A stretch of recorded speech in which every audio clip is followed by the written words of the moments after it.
What's up, guys? So as you can see, I pilled a three bet because we're super deep. I think he just has ace king. Um, so I was hoping that he'd try to stab river, and he might actually hero call a small bet from us with ace king on the river here. He did, and he had ace 10. So good first hand. We win 46 big buns. First hand. Let's go.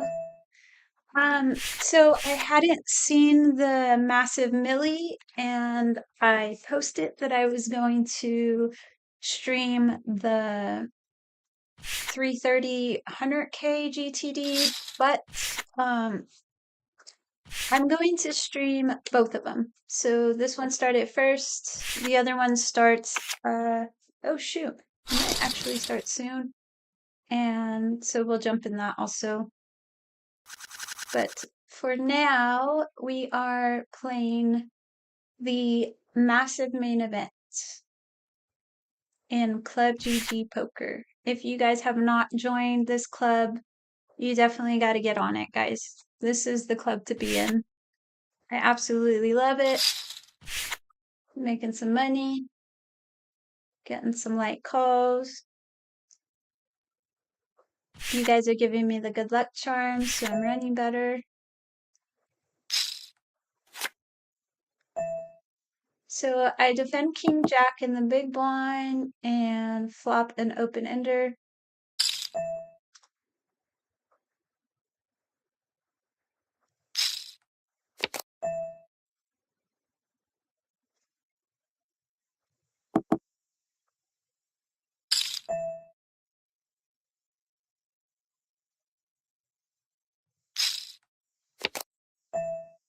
We get the perfect 9. I'm gonna go for a check raise. Hopefully he keeps going. And he actually slows down, unfortunately. I definitely could have put in a bet, but he was on a barreling mission, so he was smart and checked back. Unfortunately.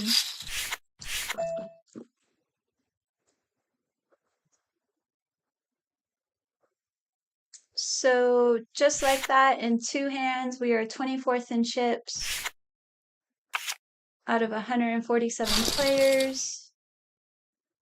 And I jumped in late on this one, about 30 minutes late. So we're going to have an hour and 29 minutes left of reg instead of the usual 2 hours. So this reg part should go pretty quick.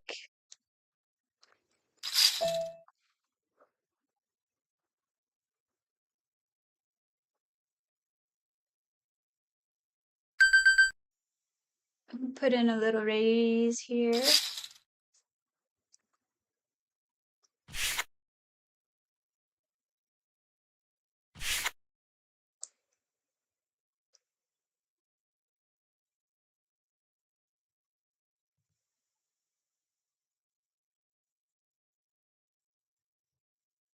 See if we can start off flopping some sets. I don't know if he has a 4-bet in mind. He's kind of in the tank here.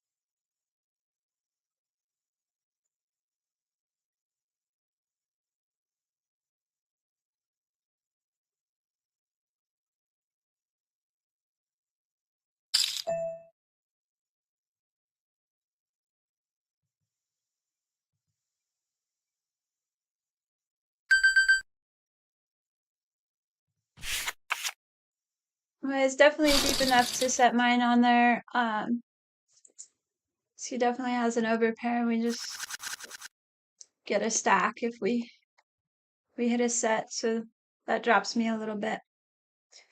So that's why I kind of like just the flat with those pocket pairs, because when we do get 4-bet, we don't want to get blown off of our equity. I was deep enough to call a 4-bet and play in position. Unfortunately, we get a king high all heart flop. We can't do much with that.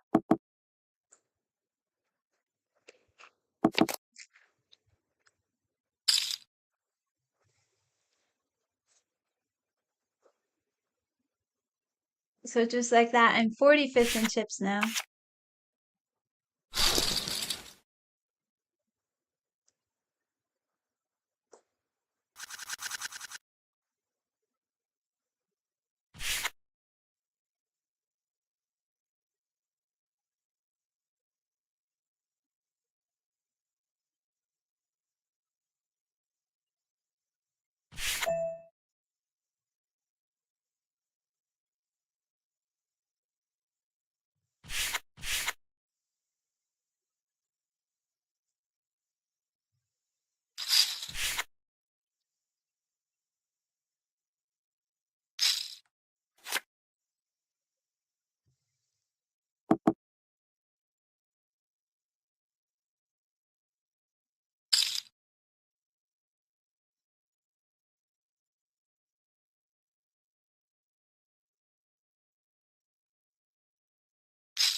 Pretty, pretty hand. My first viewer in the house. What's up? Who's here? Tell me, tell me. Oh man, we're getting 3-bet with this hand.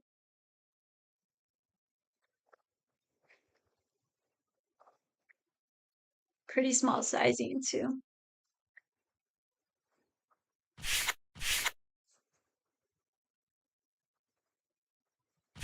What's up, Mark? Thank you. I'm gonna try.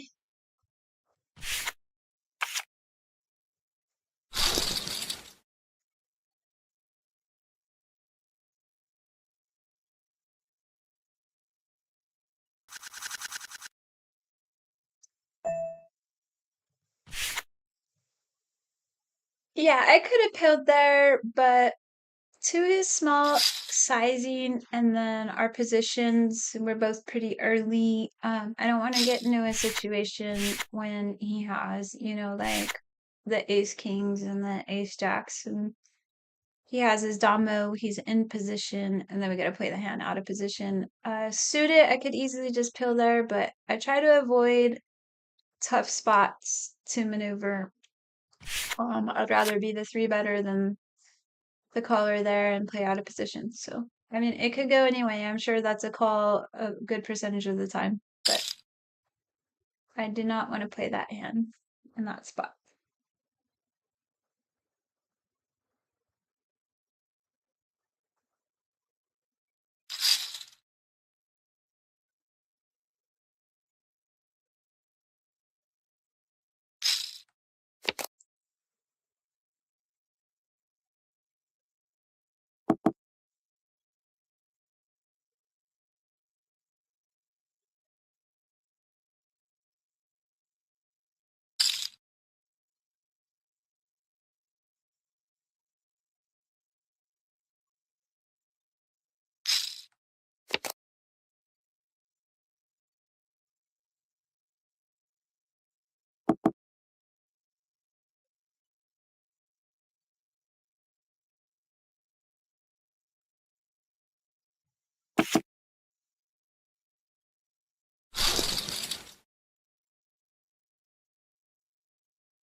Queen 3 and the big blind.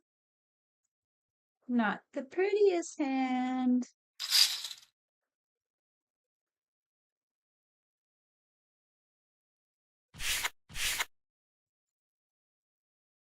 Looks like we've played with River Rat and we have him as he doesn't like to fold. We don't have any other notes on anyone else in here.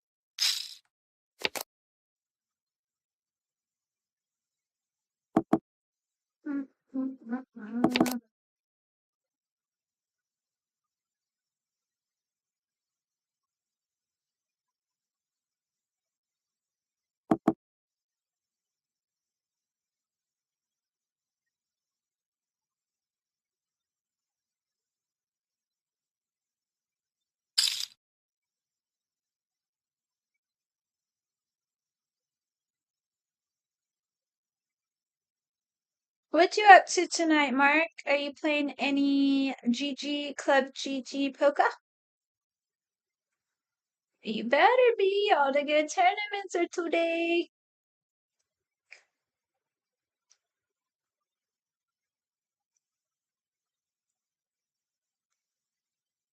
There was a oh, it's probably too late to reg. There was 50K guarantee, which is huge for 150.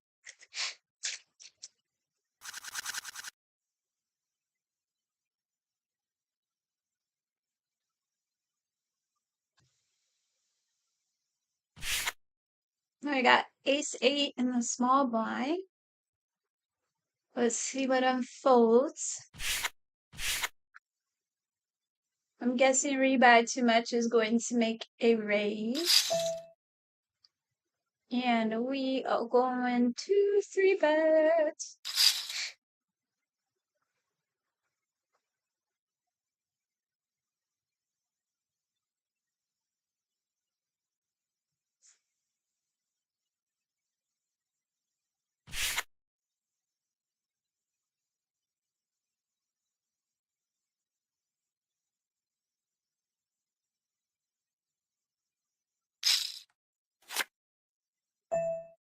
Because we get ace high flop, all clubs. We're gonna continue and see what happens.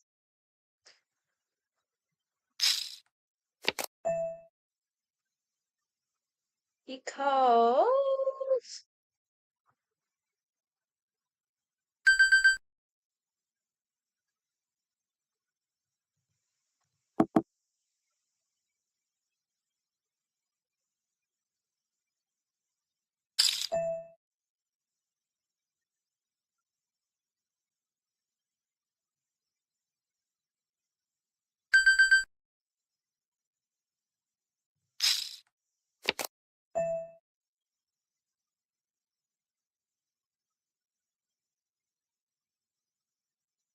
I feel like he has like the king of clubs or queen of clubs. Hopefully we get a check on this river.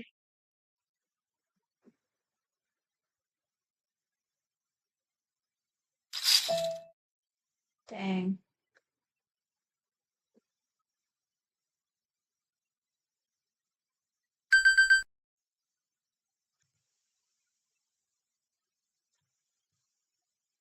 The problem is he could have had a jack, like king jack, king of clubs, queen jack, queen of clubs.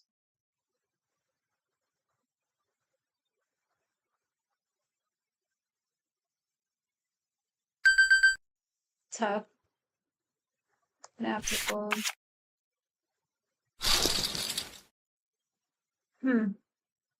Yeah, that was a tough one.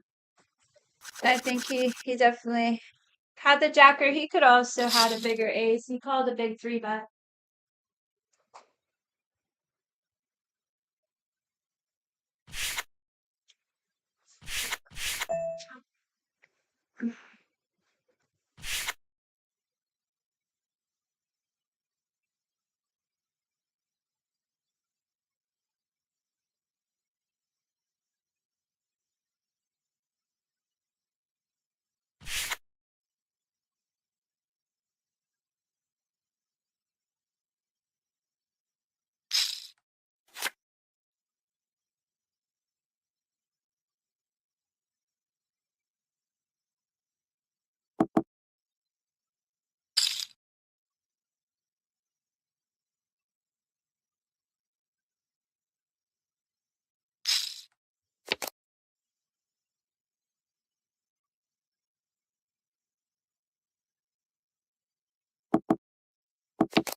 So just chilling like a villain. Sounds like fun. I'm glad you're here, though. Let's see if we can get a first place again today. I always try to beat my last run. It's gonna be hard to beat it, but I can definitely push it. I had a really good start, and now I'm down a little over 5K.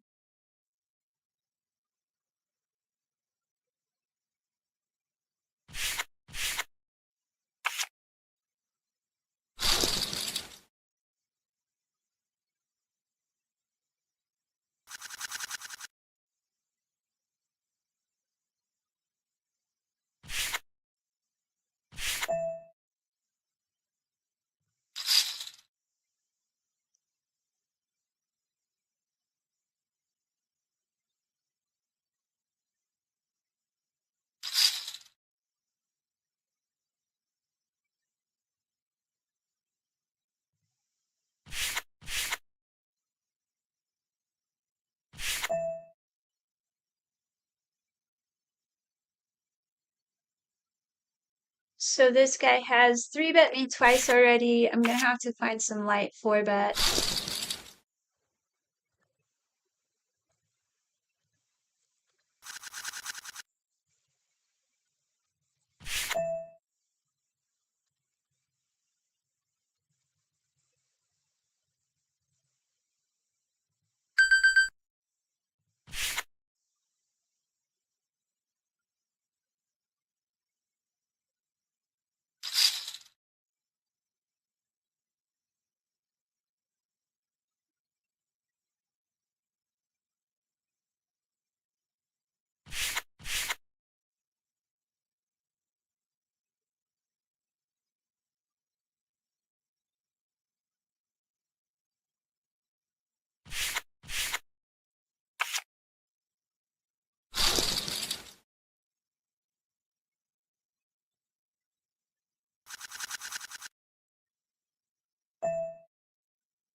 Let's check this other tournament. And I was on earlier and I tried to register for something and it let me. So I don't know if it's gonna let me when I'm on this monitor. That would be great, so I don't have to do it on break.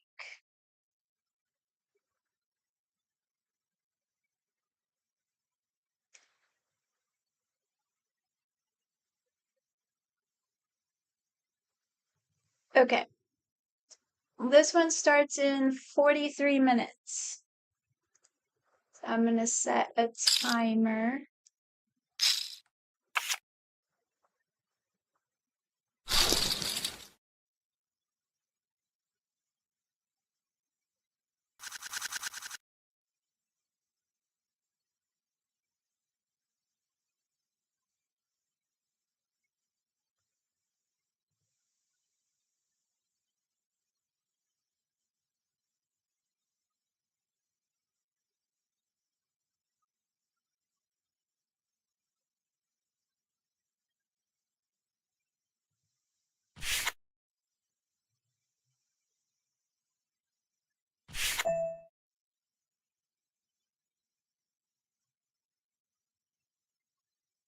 Okay, so Queen 3 suited.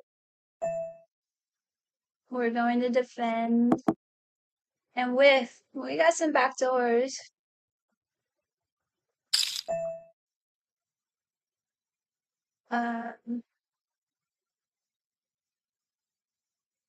This sizing is just gonna shut us down.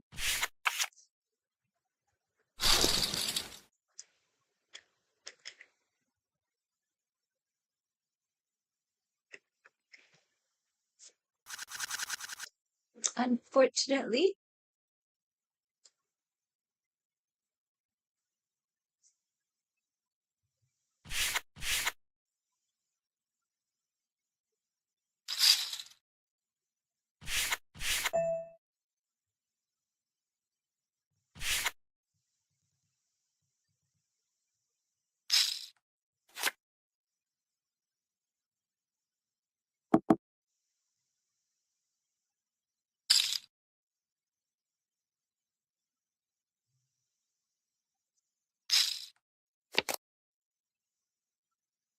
So guys, if you are just joining, check this out, guys. So I pulled this up. It's 11:11, 2222, and then I looked up at the clock, and it's 1:11.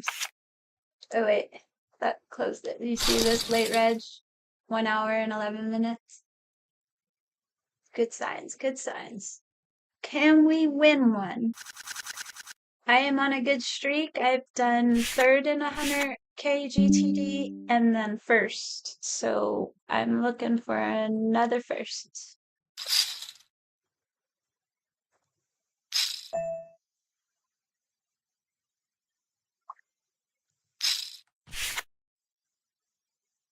And we are going to hit a set of 8s.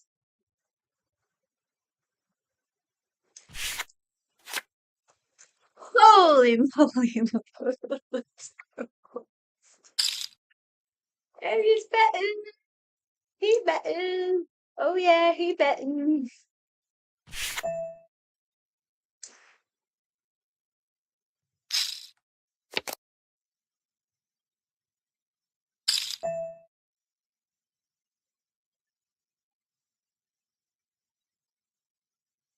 After a second barrel, we're gonna go for it all here, guys. He's gonna snap any overpair, I'm sure. Then we want to charge him for some flush equity.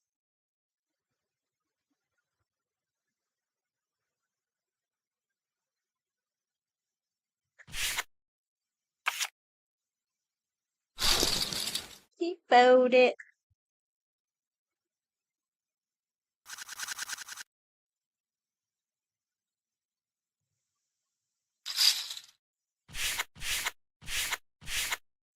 He thought for quite some time he could have had a flush draw.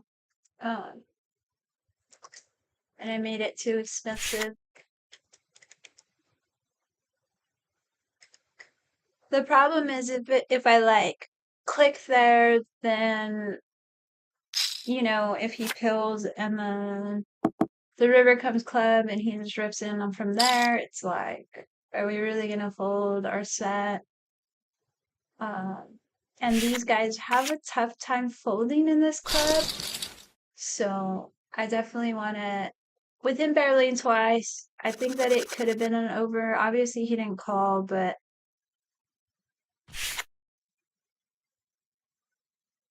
yeah, I want to go for that stack. It's still in late reg, so he could have called off and re-regged on any flush draw.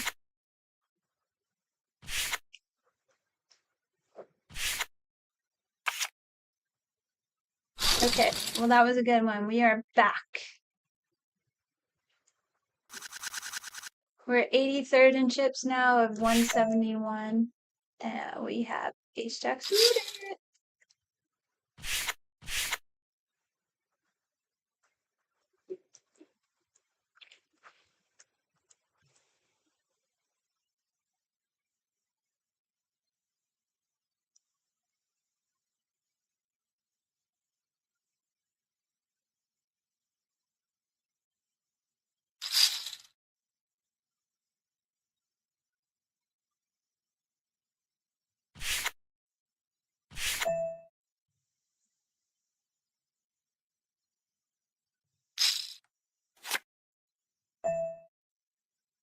I wish those were hearts.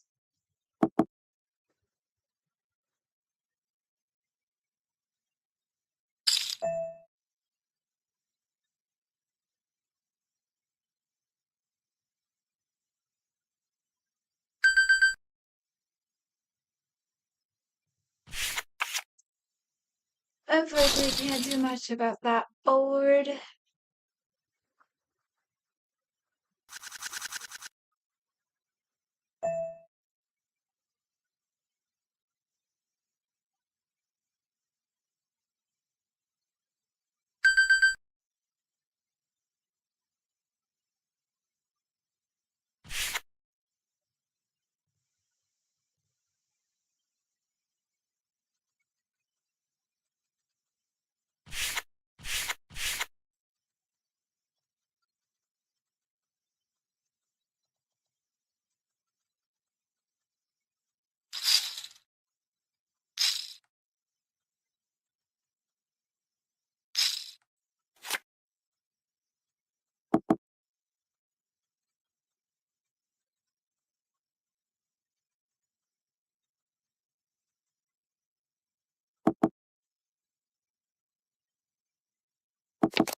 I'm 111. 111.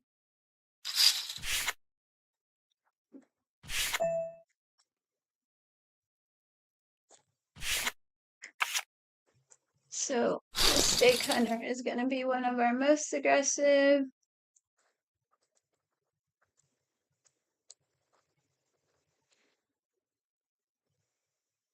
And we're already on a break. So I'll be right back.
What's up, guys?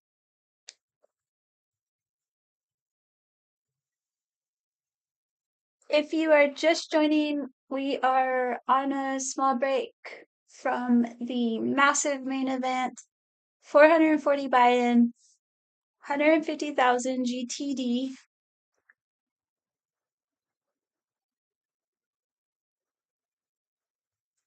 And things are about to get crazy in here. We're about to get off the chain bang. I hope. We're gonna heat up. We're gonna go on fire, hit all kinds of sets, win all of our flips, and win the 150K right before Vegas.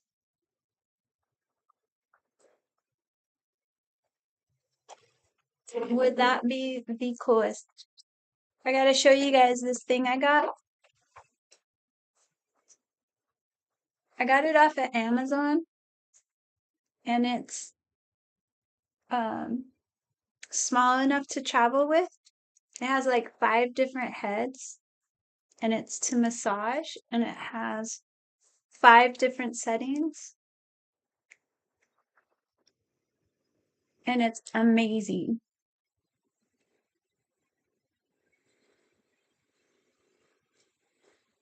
I think I found my run good for Vegas because this is going to keep me loose and relaxed.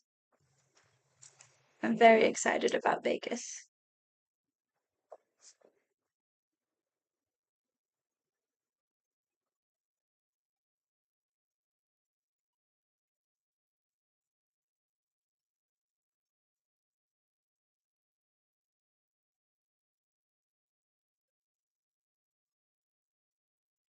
Okay, so we're going to get 10 days suited in the small blind. It doesn't look like we're going to be able to play it.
So it looks like Lemire defends and River Rat slows down.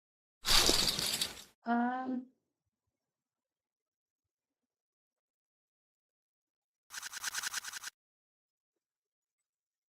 I guess Lemire floated with Queen 5 there. No backdoor flush. Maybe a backdoor straight draw. He might be a wildcat. We shall see. So since he is a heavy 3-better, we can mix in some limps here with hands that we don't want to get blown off of our equity. So yeah, so that's a counter to super active 3-betters on your left. You can start limping in with decent hands and then just calling their bets and then playing in position. We turn an open-ended draw, which is really good for our hand. We also have 2 overs, so we aren't going anywhere off this turn bet. And we're probably just going to get the 8 or the king. Nope. We actually could be ahead with queen high.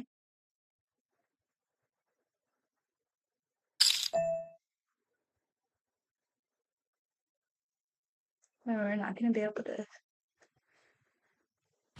to see it.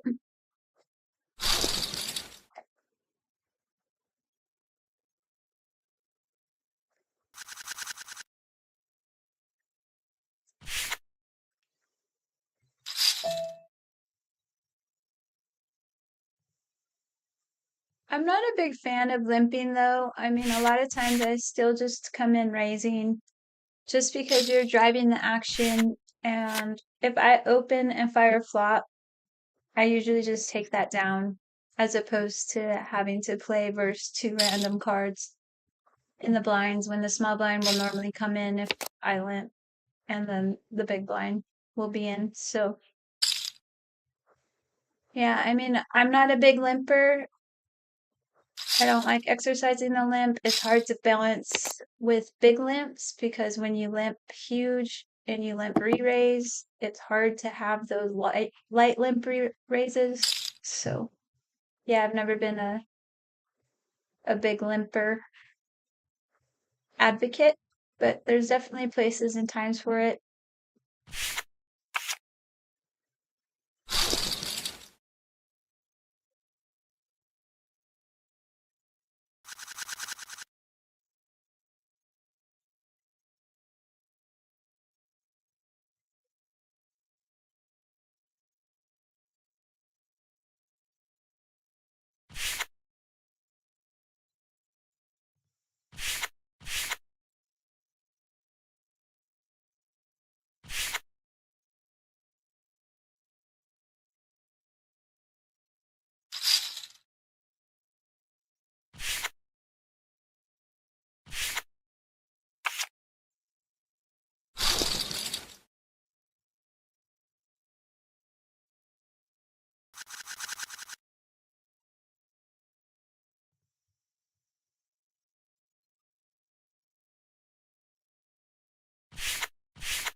There's some numbers right now, but it's obviously going to change, but it's going to be a very hefty first place.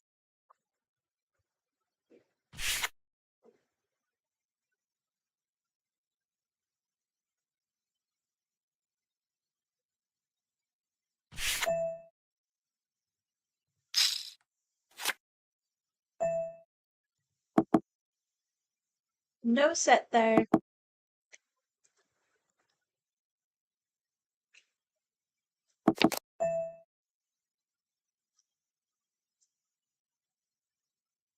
River Rat checks back, but we get no improvement.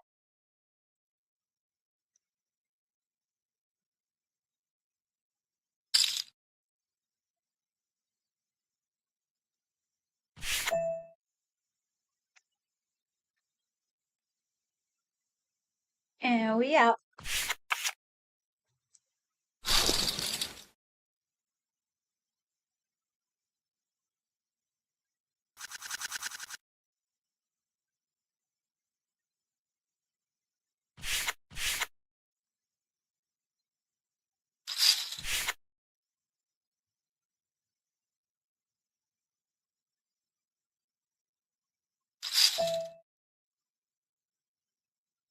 So JP's going to open 3x and weapon is going to 3-bet him. From the button, JP's going to defend and we get an ace high flop.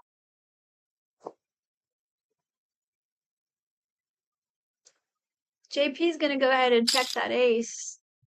And weapon bets extremely low, meaning he probably has kings or queens. And JP calls, but on such a low bet, he could really have anything, but it looks like he has the ace.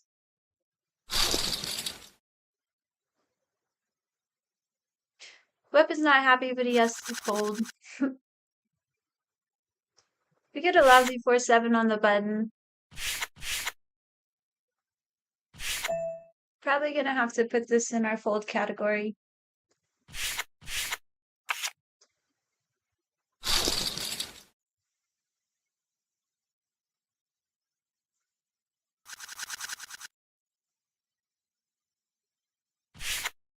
I'm gonna wake up with an ace-8 offsuit at cutoff, which is very openable if everybody folds to us.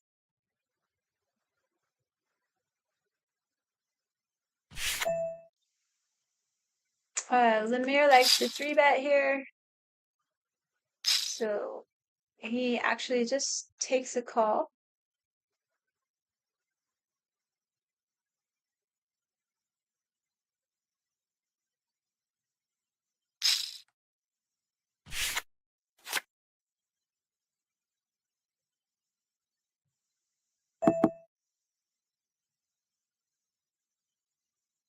So unfortunately, this connects with both their ranges pretty hard. They have all the king tens, nine tens, queen jacks, queen tens, etc. I could exercise a delayed C bet, but I don't know if it's gonna get through. I have a weird feeling someone's slow paying something.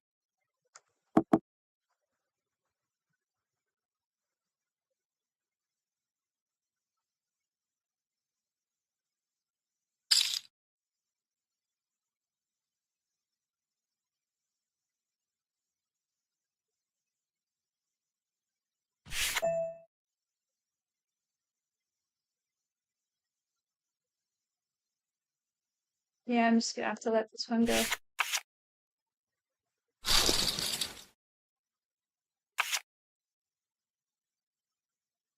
It's like River Rat showed a 9.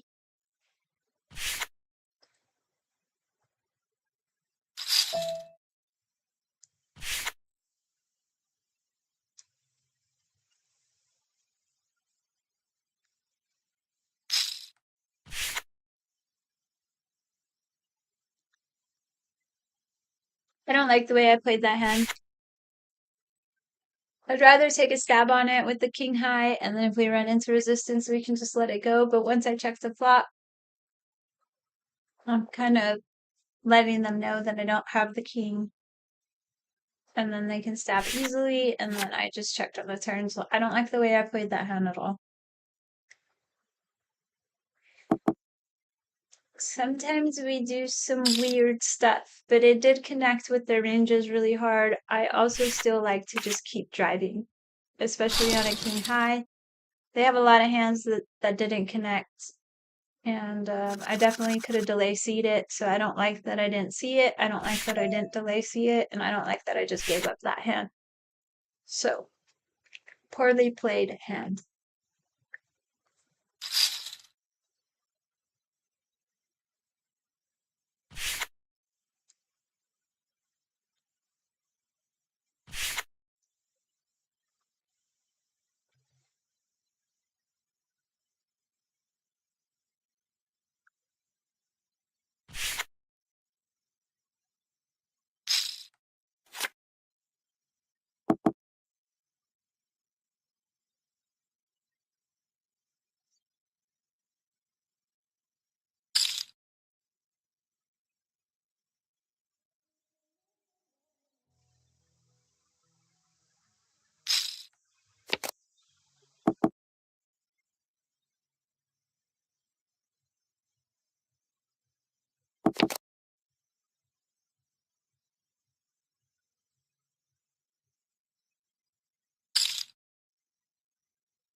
So Lemire's gonna keep the action going.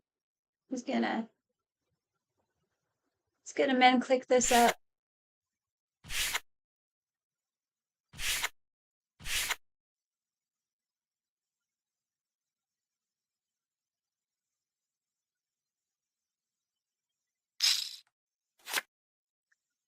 Weapon defense from the big blind. We get an 8-8-6 flop. Lemire is gonna super down bet to 1 big blind, and he's going to get check raised to 3.4 big blinds, and he just calls. So now the open ender comes in, and weapon's betting small. And I feel like weapon just has like a 6. And Lemire has like some 9s, 10s. And weapon's gonna go for it, take it down.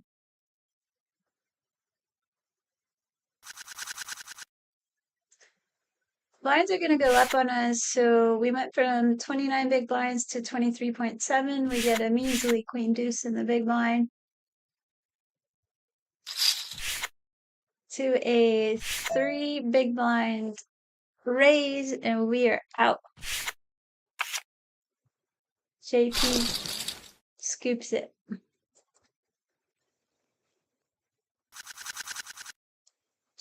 We get a beautiful ace-king suited in the small blind with 23 big blinds.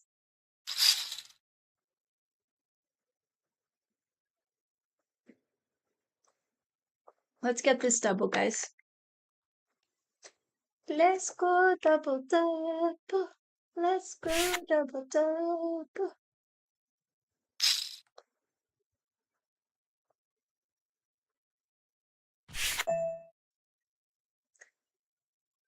So I could do a non-3-bet sizing. However, I prefer to go for it here with 23 big blinds.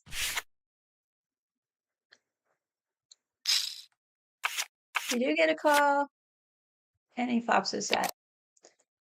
And returns a boat. Bummer. Alright, I am not re-entering into this one.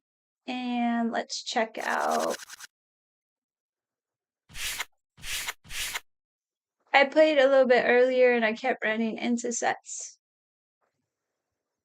That was gross. We turned a sweater with the diamonds, but he turned the boat.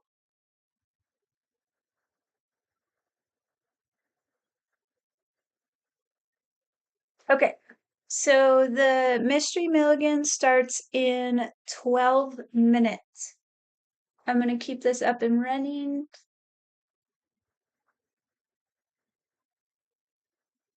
And we are going to get in there.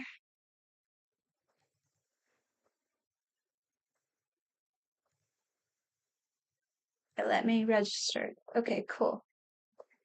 Let me see what else is going on.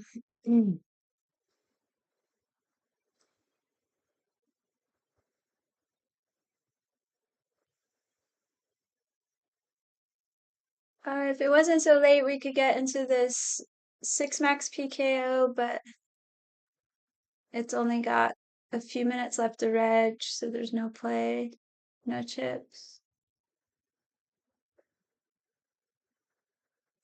Also, if you guys are interested, they are running a 3-step series for the main event.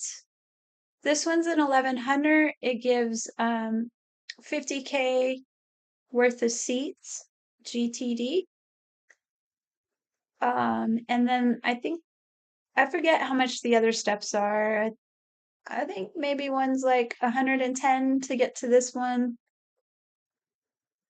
And then I don't know what the one before that is, but there's 3 steps. So if you're interested in doing something for the WSOP main event, they have those satellites. I'll probably play one at some point. I haven't played one yet, but I think this is a pretty good tournament right here.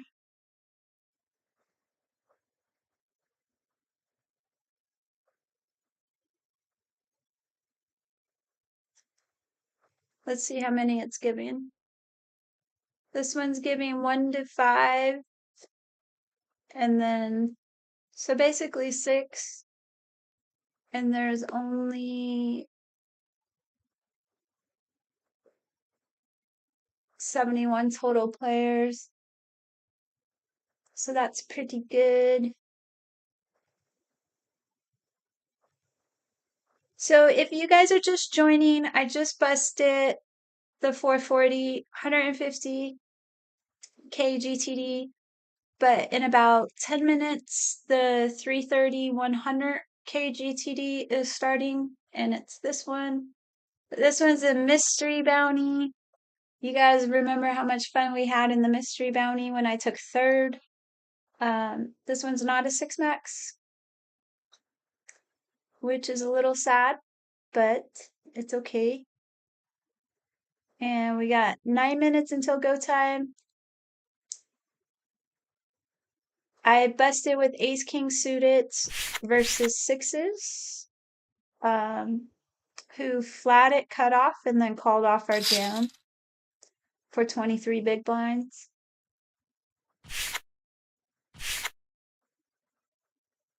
Was that this guy?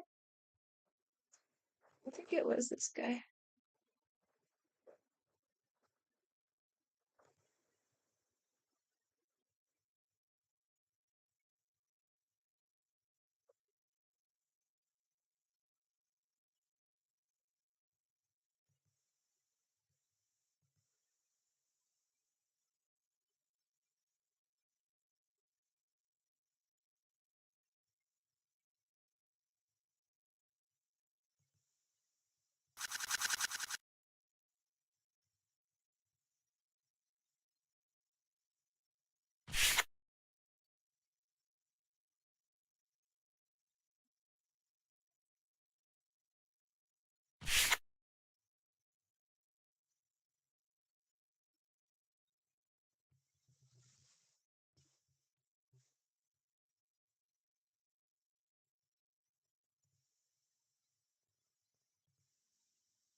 So just so you can see it, this is how long we have until that starts. So if you guys want to take off and come back, that would be cool.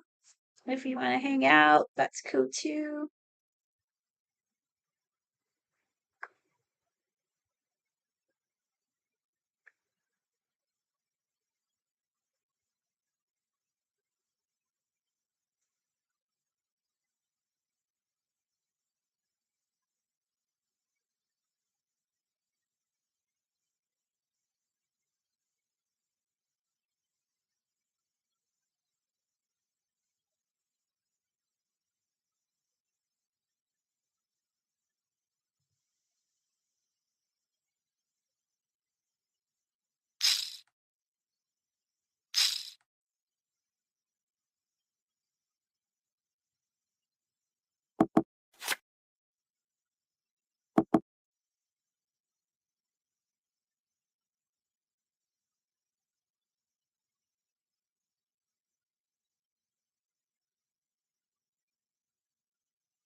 Okay, I'll be back, guys. We have 6 minutes.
All right, looks like we have 1 minute, a little over 1 minute.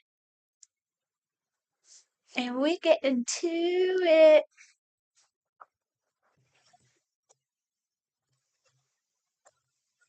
I got this thing too. It's a little massage tool. It's amazing.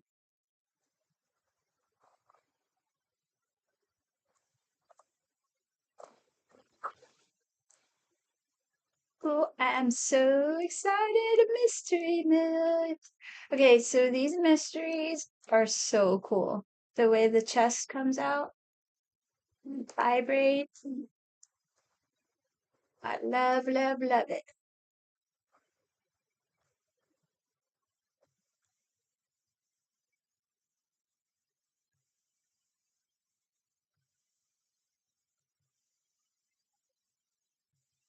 All right, I gotta end with the win because this may be my last time streaming. I think I'm gonna head off to Albuquerque and then I am headed to Vegas. And I don't think I'm gonna be streaming from either one of those places. So I gotta end with the win, guys. It's gotta happen. This is my last chance to end on a win. Can we do it? So I was with Mistake Hunter on that one table, and he was pretty aggressive.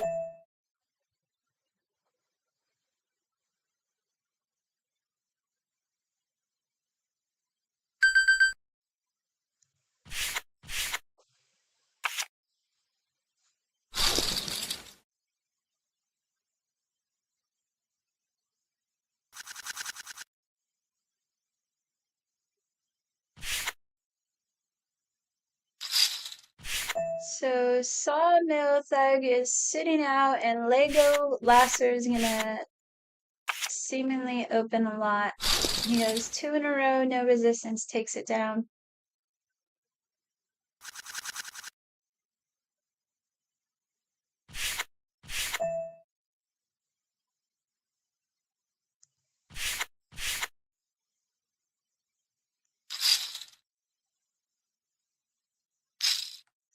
Lego finally folds, and Johnny's gonna open from the small blind, check 9 high flop. Joey Skater's gonna think about it. He's gonna bet 1.9 big blinds into 5.9, and Johnny Abram is going to just surrender and give it up.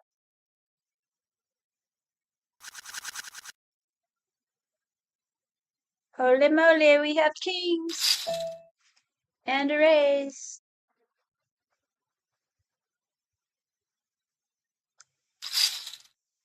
We're gonna go a little bit on the smaller side. That way when we have our light 3 bets and we go this sizing, we get a lot of credit. And then we lose less when we're light 3 betting.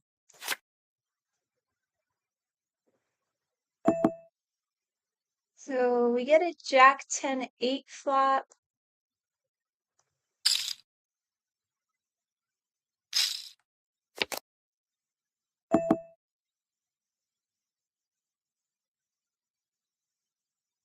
Six on the turn. We're going to continue.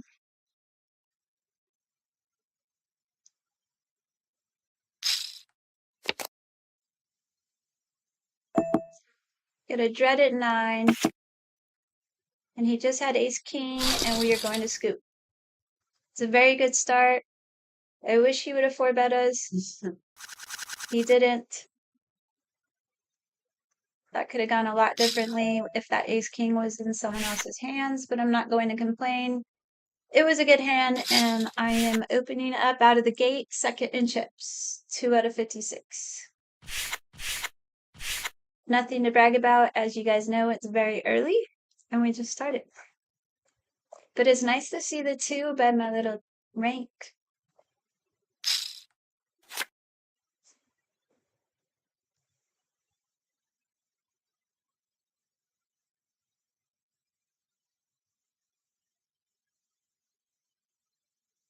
And it's really nice to see kings hold, especially when he has the ace.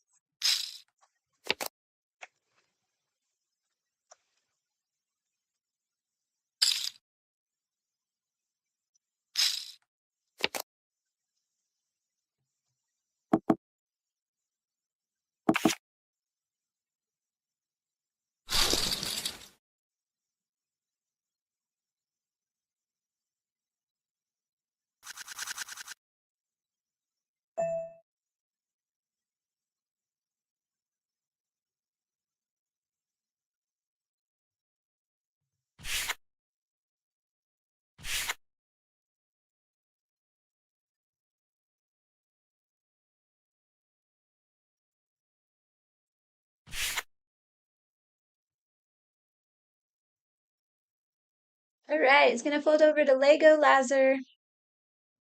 And he's in the tank, he's not sure what he's doing. He folds. And Big Slap gets an early walk. Big Slap, Big Slap.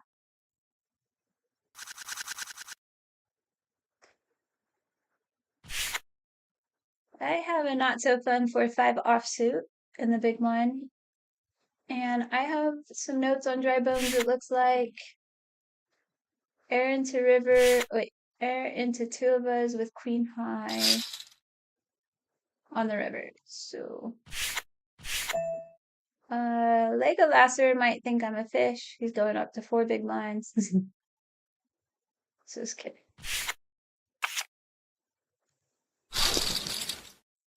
He's gonna open a lot right there. So we do need to start finding some light 3-bets to keep him honest. And we will find those. He's 42% pre-flop raise.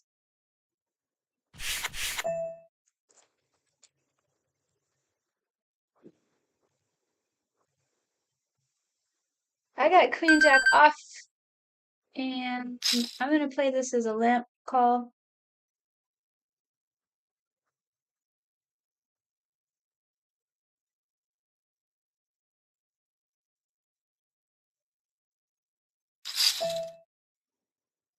The monster is going to take us up 4x. We whiff.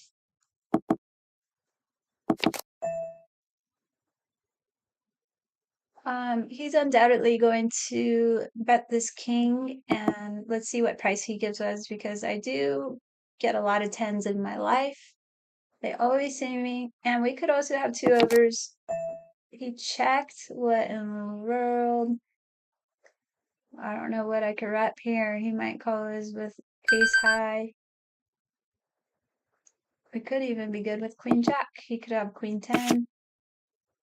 Nope, he has ace queen. So yeah, he's probably calling the river, and I'm glad I played it as a limp call because we are getting 3-bet.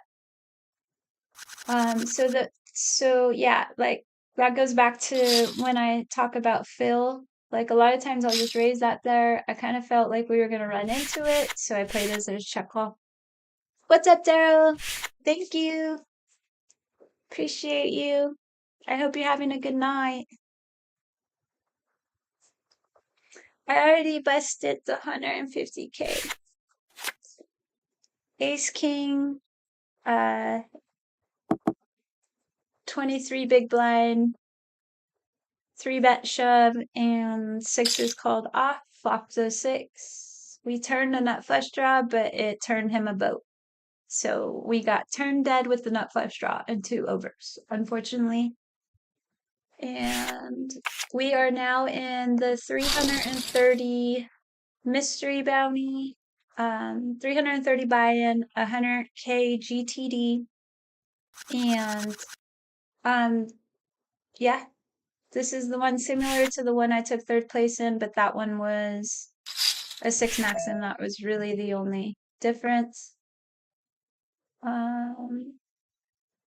So we could 3-bet, and we could also flat here being this deep with ace 6 suited in position. And Mistake Hunter opens quite a bit, so his range could be quite wide. We could actually be ahead with the ace. Get a terrible flop, he snap checks. And I hope we get like a 3 or a 5 on the turn. Nope. Crappy turn for us. This is a card he should be betting. Well, he's checking. I wonder if I could take it over. We're gonna stab. Why not? He checks twice. He might not have anything, or he could be setting us up. We shall see.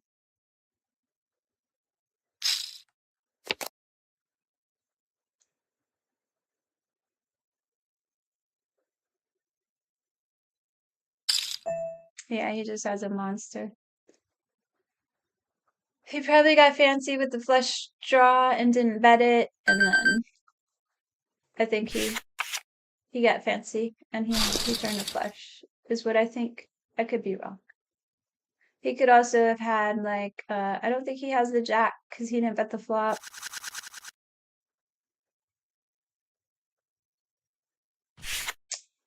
Pretty strange line to not have a hand.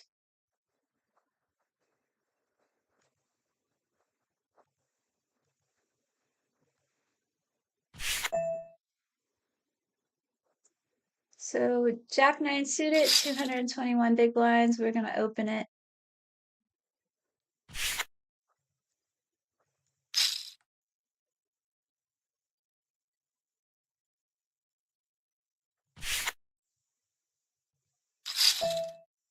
Yeah, he's pretty wild.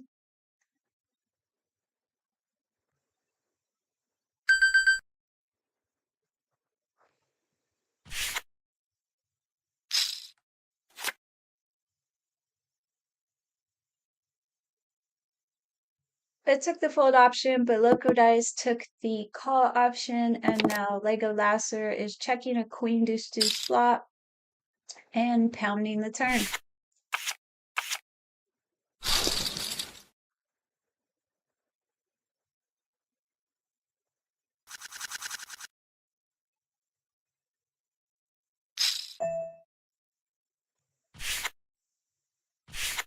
This is gonna be a fun night, guys.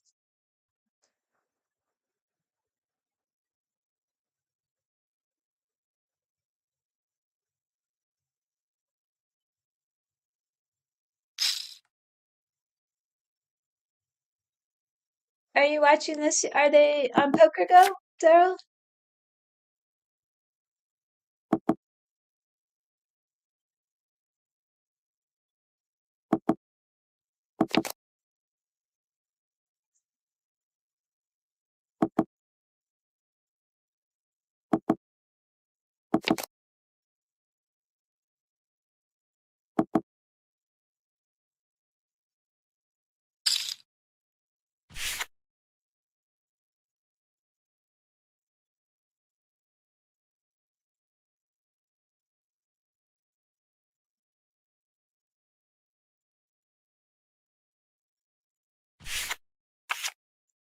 So I'm kind of strange in the fact that I haven't watched a lot of poker in my life because I kind of just feel like,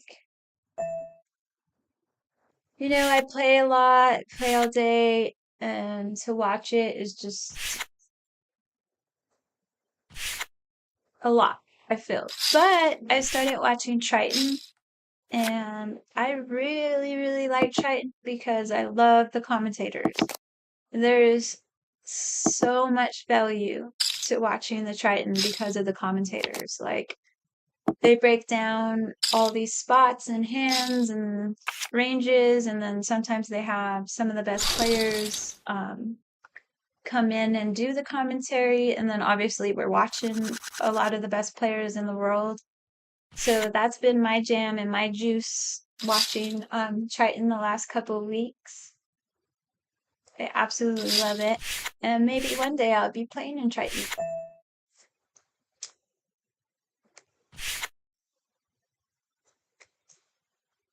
But I don't know. I don't know. It would be like,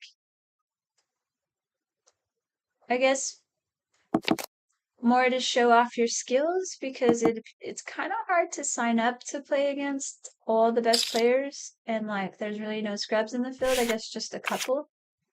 So I don't know if I actually would ever play Triton. Would you guys? Would you play Triton? It's a tough field.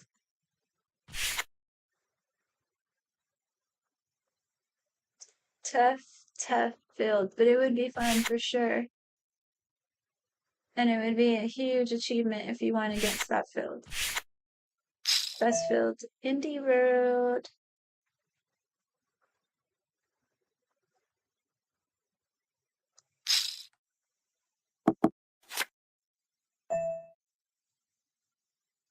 So I was going to raise the Queen Jack, but I kind of want to be a little deceptive with such a strong hand. And when we make top pairs, we could get paid. We did flop a Jack. I I thought Big Slap would bet the flop, but doesn't. I feel like the flush draws would have been bet on the flop. I feel good as long as no one hit the 3. And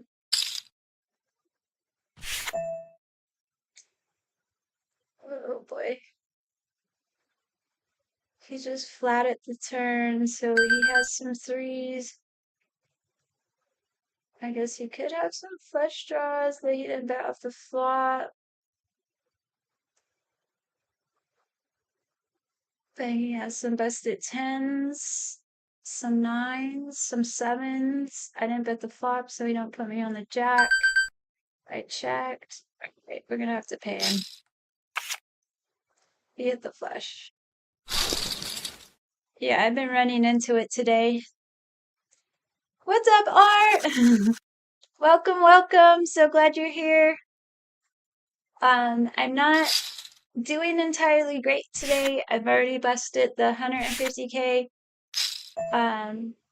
But we got it in decent. Ace King suited versus 6s. He flopped a set. We turned that flush draw, but it turned us dead to a boat. Right now I'm about middle of the pack, 47 of 83 players in this Mystery Milligan 100K. And I did just pay a flush off, unfortunately. It was a strong bet. He bet 3/4. I think it's perfectly fine to check call a jack there all day. I think a lot of flush draws will just leave that draw after everyone limps pre-flop. So like it's a good spot to semi-block and get some value in the pot, especially, when you have such a good draw, you want to start building a pot. And he decided to check it, which is perfectly fine, but it disguised it a little bit more, so I unfortunately paid him off.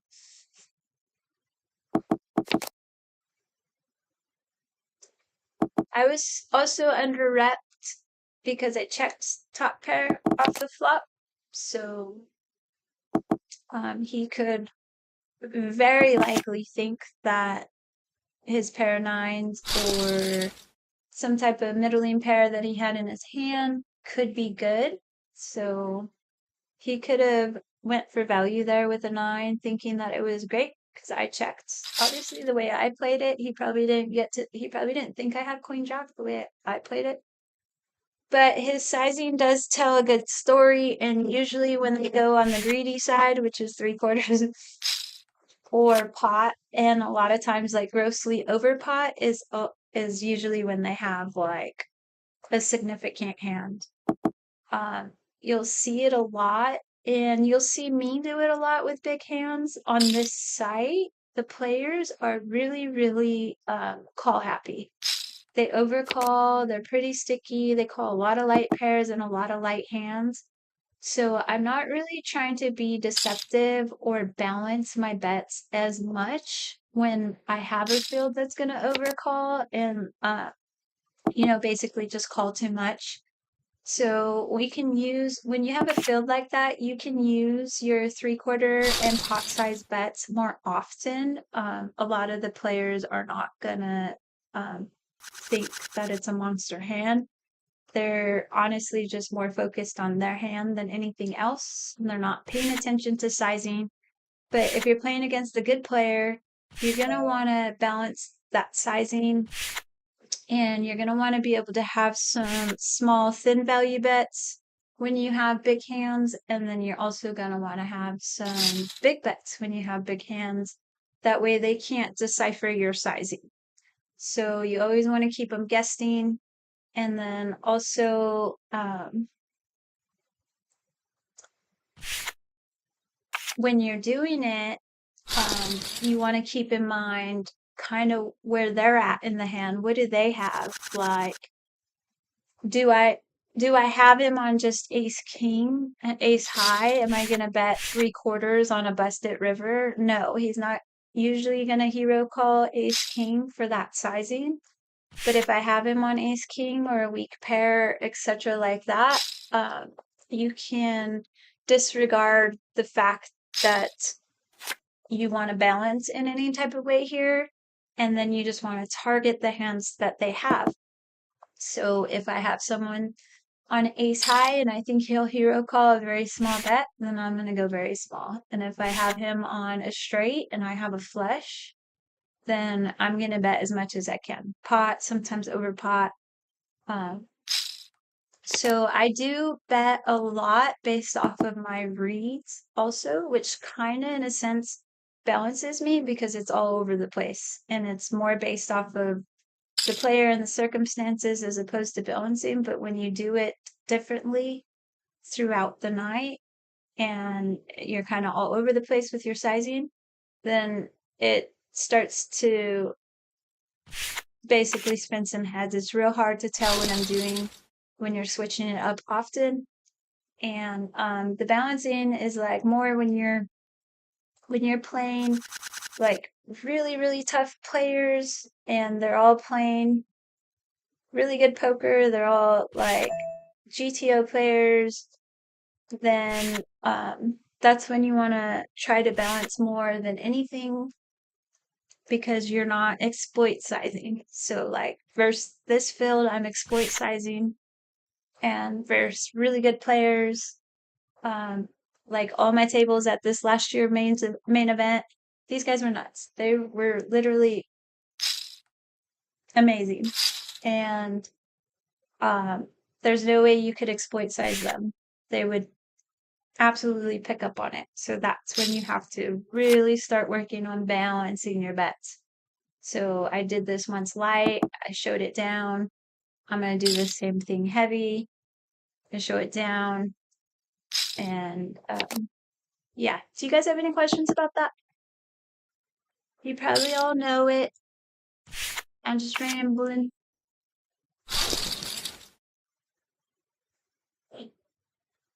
You okay, Angel?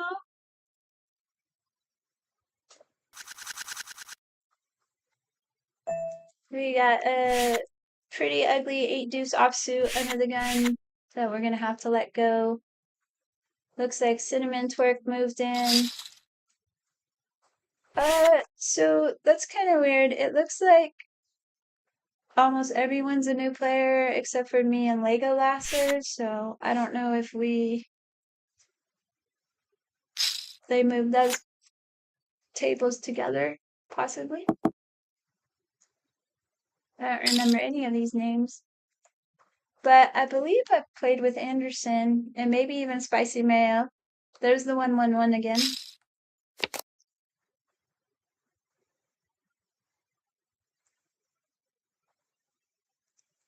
The challenge would be fun and help to raise my game. Yeah, definitely. If you played that field, especially if you just kept going in, it's definitely going to raise your game. I've been fortunate enough to play with a lot of really good players in my career, a lot of stacked tables, and I was very happy just knowing and being able to play at those tables, just like knowing that I'm going to grow from it. And not a single chip is easy to gain, but it definitely makes you a better player.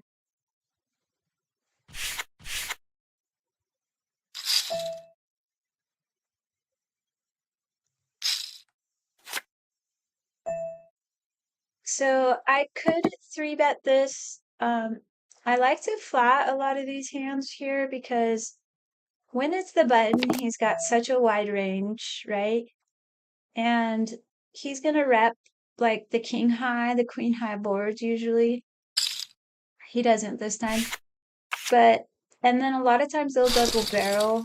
So I can just get so much value with this hand just calling as opposed to 3-betting, because when I 3-bet, all of his bad hands get out, right?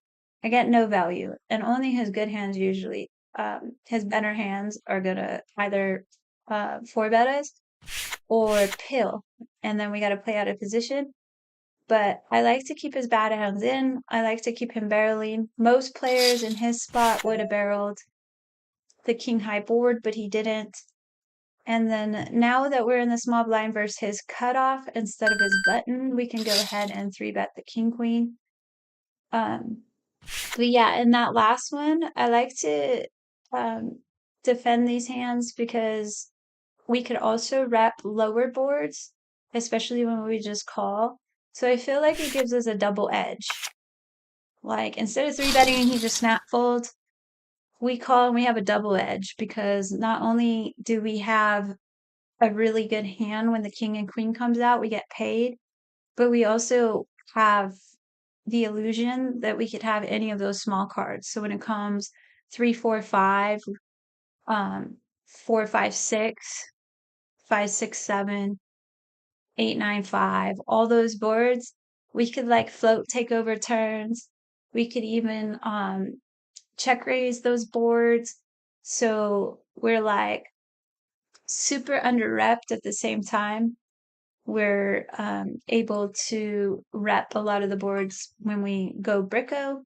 So that's why you guys will see me just flat some of these bigger hands when the button opens and it's just him and I, because I don't want him out.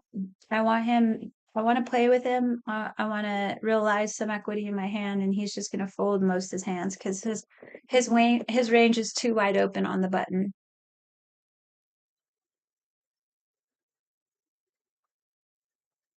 Yay!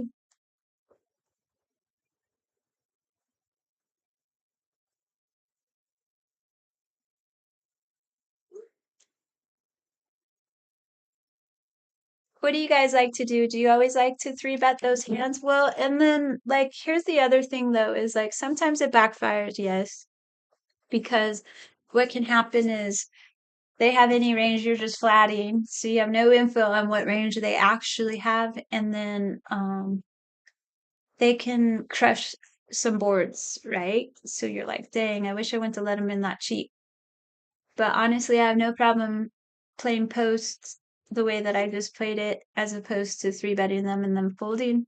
Usually I'll get a C bet out of there, and sometimes even a barrel. So a lot of openers would a C bet and then continue. And we just get that much more money in the pot with king queen. They never expect us to have king queen, that's their board. So, all right, we got a few minutes. I'll be right back.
All right, so we are coming back from break in this $330 buy-in, 100K mystery bounty.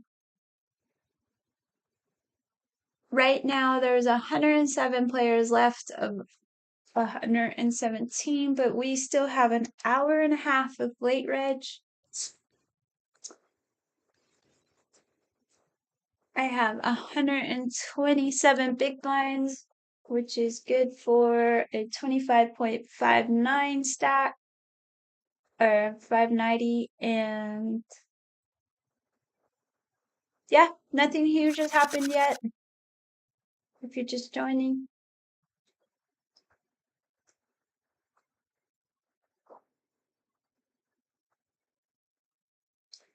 it is very hot in Texas. I am always extremely thirsty. But actually, it's not just in Texas. I'm always thirsty. All right, it looks like Lego Lasser is going to keep up his image of opening a ton. If we had anything decent on the button, we could definitely 3-bet here. We want to get some lights in on him also. The higher frequency of the open, the lighter your range should become.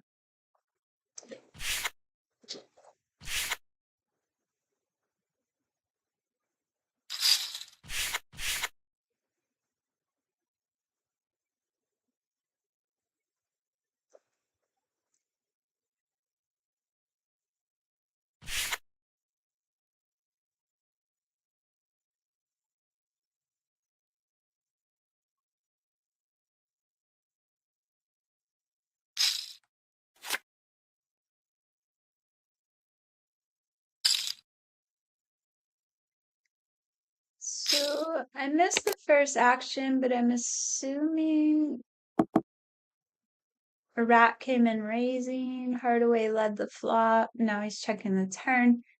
So usually when a player in the blinds donk leads, say on a board like this, like a king 7-7 board, sometimes it's the king, but usually it's a flush draw. And it's not ever usually the 7. So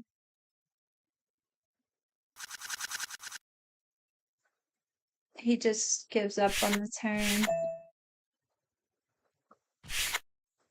But yeah, you can utilize those donk bets into leverage to raise because a lot of times they're just folding. It's never real strong.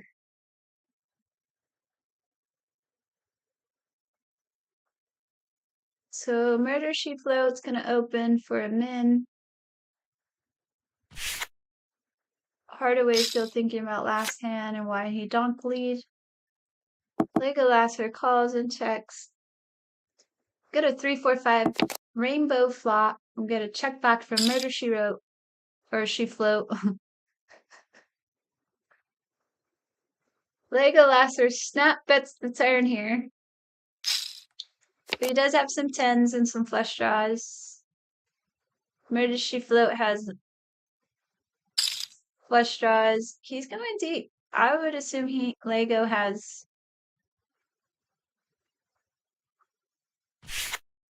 a big hand. He just have the 10. I don't know, Lego's pretty wild. I don't think that he has to have the flush there, but I think he definitely had a hand.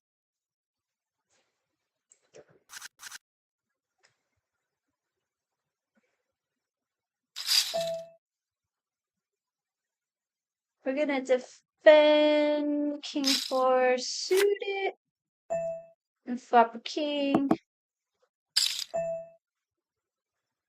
And I'm gonna do the time bank and pretend like I don't know if I want to call. I don't have the king. And we turn the nut flush draw with the king.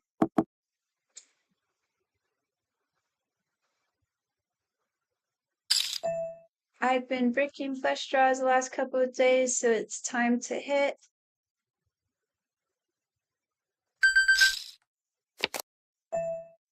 It is time to hit. I'm gonna check it and check raise. He's gonna continue this because it's backdoor and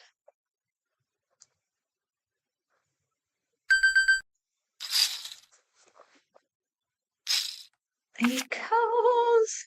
Oh my gosh, he upset. Can he just go all in, please? Oh my goodness. And now we got kings. Let's go. Let's go, let's go. So somehow we are at the table with monster stacks. This guy has 290 blinds. This guy has 261 blinds. This guy has 243 blinds. And we got action. We got action in kings. I'm gonna go with 12 big blinds and make it look super squeezy.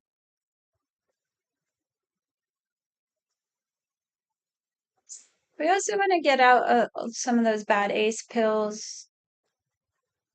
I definitely could have gone. Whoa, what is going on?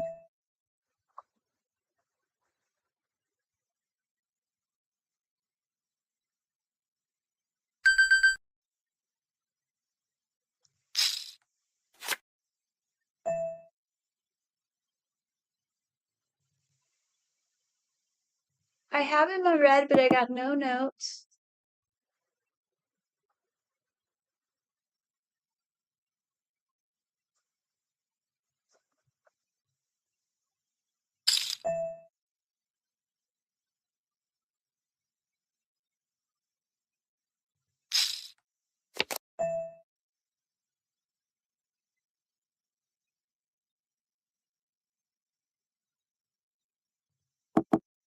So he's got to be at the top of his range, and this could be ace king.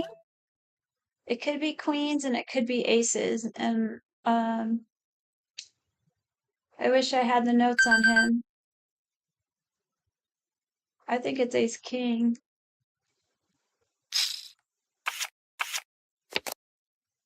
It was king jack. Yeah, I didn't feel like he was ahead. I need notes on this guy.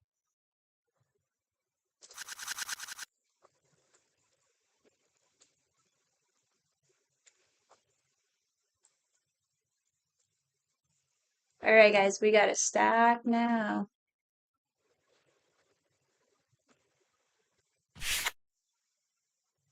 So I called pretty quick, but that's because my timer was going out. And honestly, like in those spots, if you think about the board, like what are his four bets, right? So he has ace king at the bottom of his range usually. Um, but I had to remember that I took a 12 big blind sizing, which looks super squeezy, so that could incite some smaller hand, not top of the range four bets, right? So he could have tens, and like he definitely has queens, and he definitely has aces in his range. Uh, and then his bluffs are like ace king, and you saw the king jack, which is like I wasn't even thinking king jack because of the four bet, and he did it kind of small sizing, so it was almost like a four bet click. Um, so in that spot, it's actually very hard to call because it's aces, queens, tens. Those are three beating us, right? And then what are his bluffs at the bottom of his range, which is like ace king, and then I guess he could turn jacks into a bluff. So that was like actually a really hard call. I had to make it super quick, and overall, I just did not think he had it. There was just something about it, and I felt ahead, and we had to call off like our whole stack basically.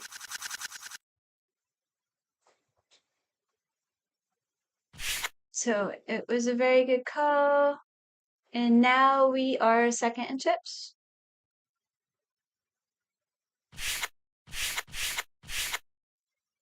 out of 121 players, but an hour and 20 minutes left to reg.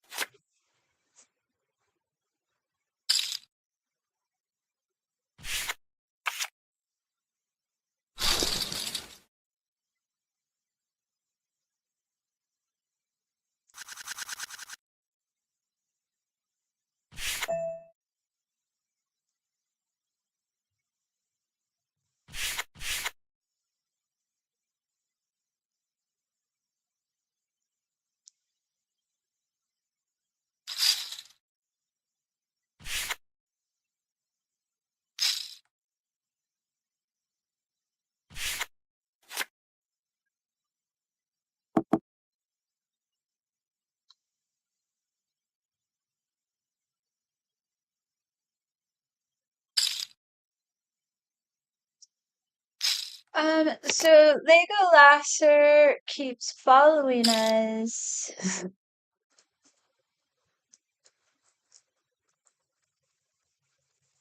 But that's good. He's an action player. I love action players.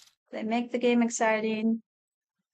They make moves, and I could definitely get some moves made into our nuts.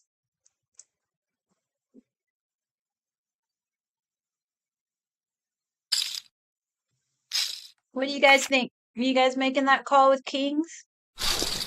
That was a tough call, guys. I'm not gonna lie. I would have taken a lot more time if my time bank wasn't running out.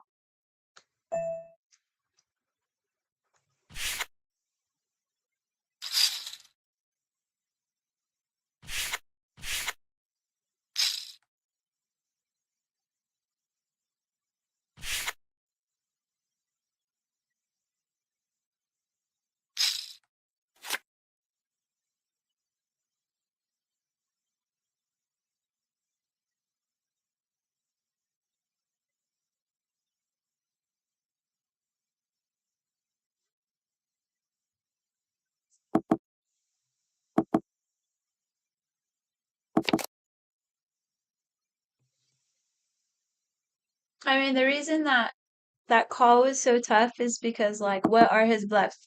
His bluffs are like ace king and king jack.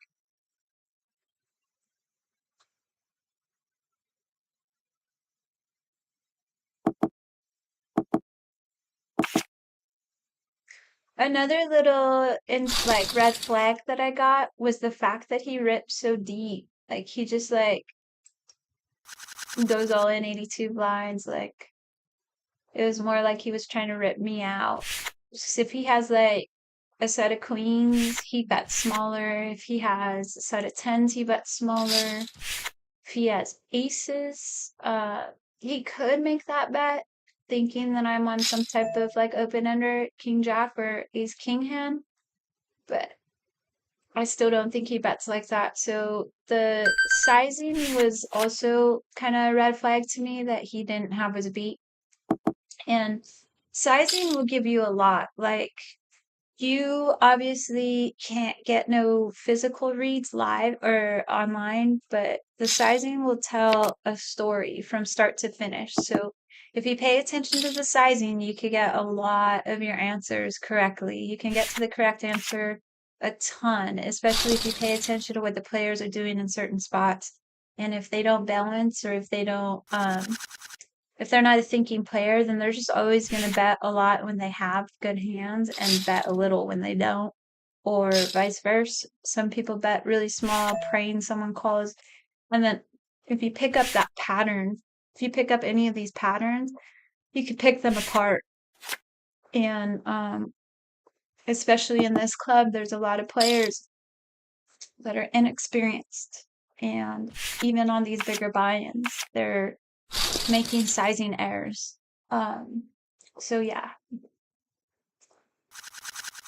it's something definitely you want to pay attention to, and it makes life a lot easier when you can pick up sizing tells, and it's like stealing candy from a baby if they continue to do the sizings the same. So I know we have a big stack, but in the interest of not over raising and starting to pick up a very light 3-bet, on these sides. We want to fold some, and that's okay. 2-5 offsuit is very foldable.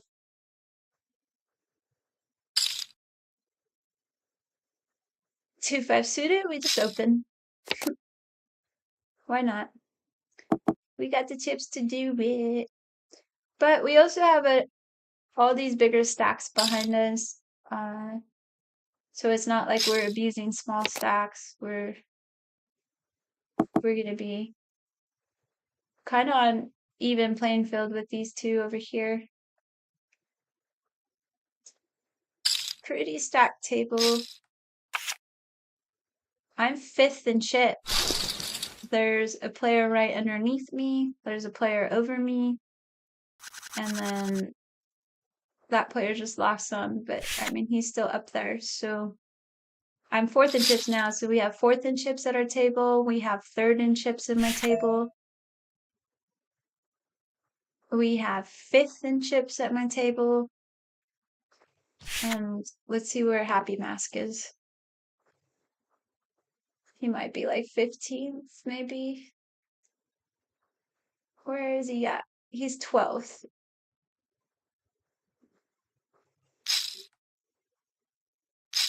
So almost 4 top 10s.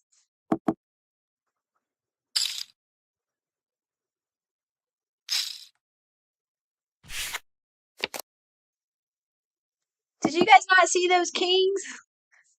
Nobody's celebrating. That was a sick hand. I can't believe that hand.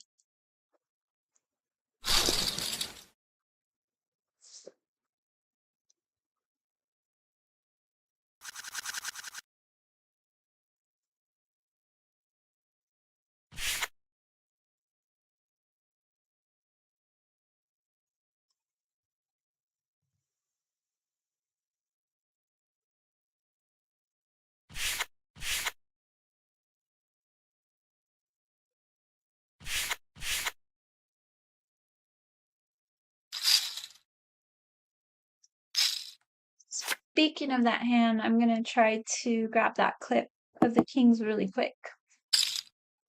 Pick them apart.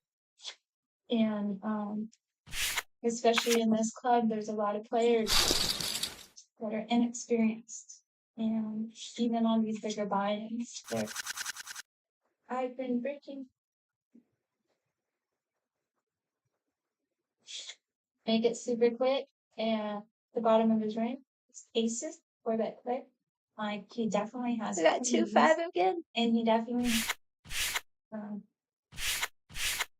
there's king jack on him.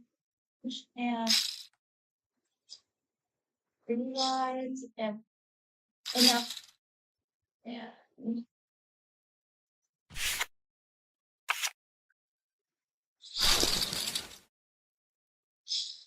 he goes. Oh my gosh, set. Can he just go all in, please? Oh, we got sevens. And now we got kings. Oh my gosh, set. Can he just go all in, please? And now we got kings. Let's go. Can you just go all in, please? And now we got kings. We're hitting a set of sevens because so it might come on the turn. At the table with monster stacks. This guy has 290 bucks. This guy has 261 bucks. This guy has 240. Oh, we're at the table with monster.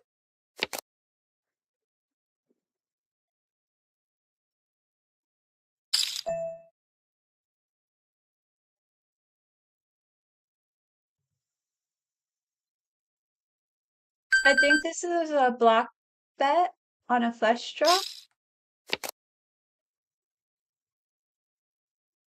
Or he had like 5-6.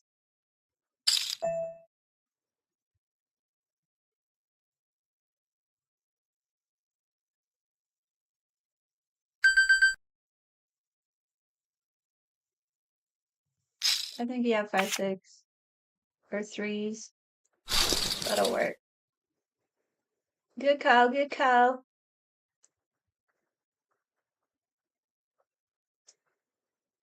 Alright, they moved me again. Bummer. I was having fun on that table. So I'm back to second in chips, and I don't have the monster stacks behind me anymore, so that's good. I got one with 95 big blinds, one with 64.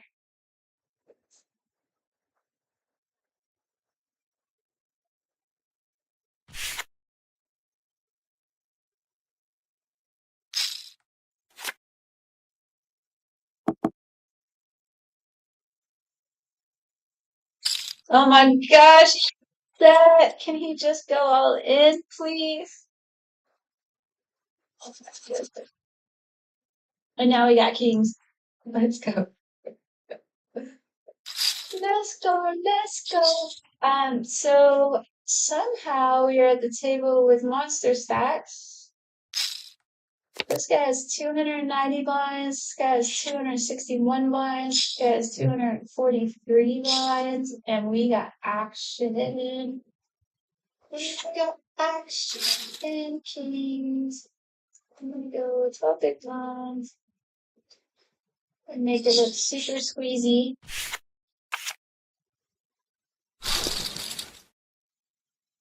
We're also gonna get out some of those bad ace pills. I definitely could have gone. Whoa, what is going on?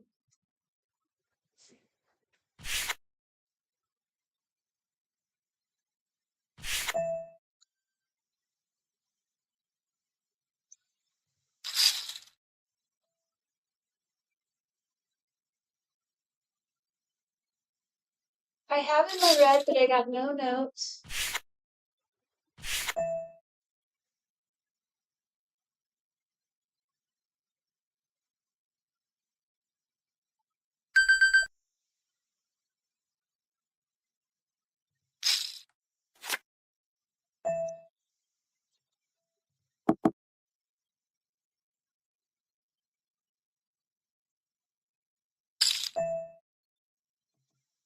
So he's got to be at the top of his range, and this could be ace king, it could be queens, and it could be aces. And I wish I had the notes on him. I think it's ace king. It was king jack. Yeah, I didn't feel like he was ahead. I need notes on this guy.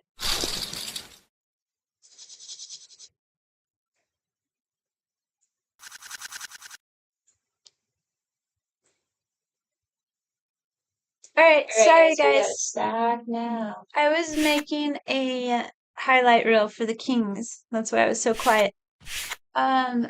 So Patrick has a lot of light three bets on the button. So that is a place that players love to pack those three bets. So I'm gonna pill a suited ace and definitely pill the pair off the flop. I bet too big on the river. In retrospect, I should have targeted like an ace high, which is hard to have because I had an ace high. They could also call with like a king high, and that was one of the times that I don't like my bet. I honestly could have checked, try to get him to rep, or bet super slow to try to get him to uh, raise, and then also call off with like some ace highs and some king highs. So I don't like my bet on the turn. I don't think I'm getting a lot of calls for that sizing. And we are up to 71K, second in chips, hour left of red.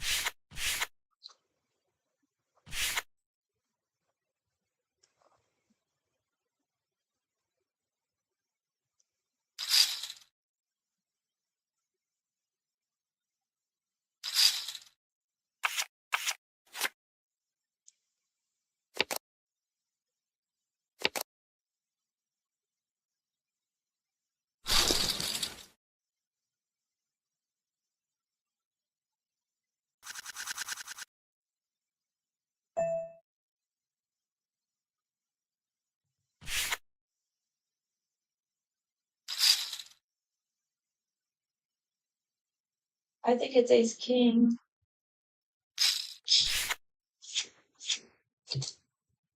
It was king jack. Yeah, I didn't feel like he was ahead. I need notes on this guy.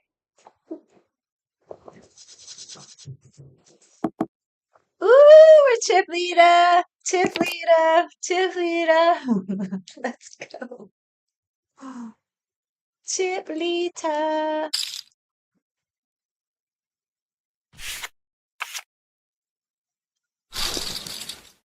Chip leader.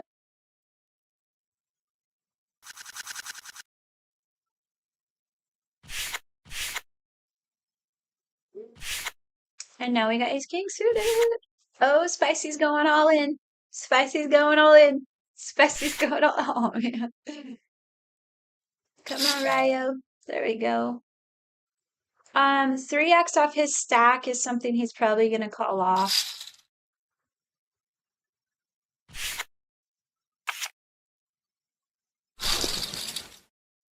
Uh, he folded, unfortunately.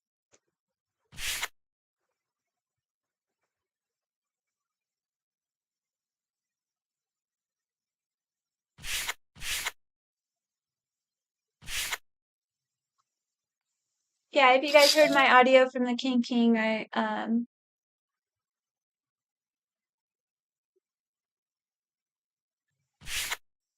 was making a highlight clip.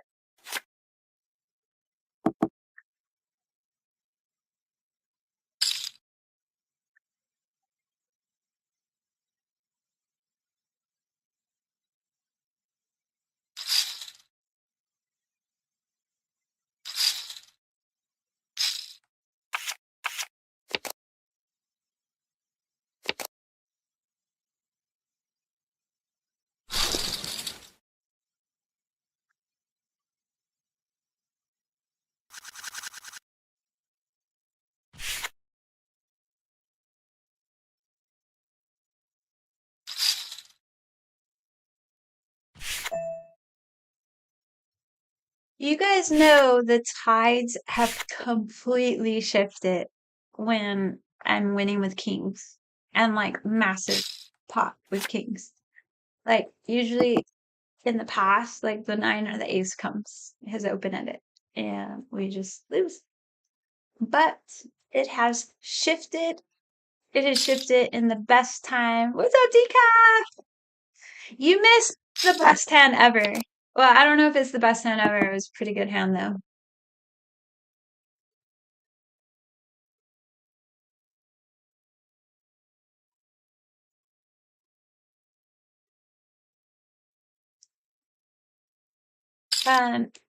Yeah, decaf. So I just posted the hand on my Facebook.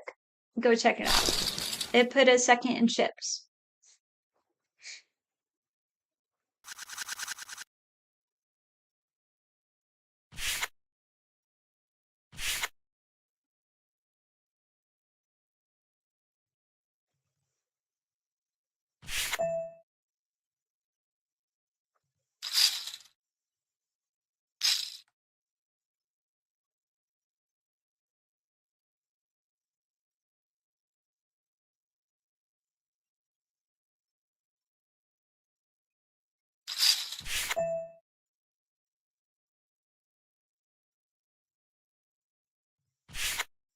We got squeezed on.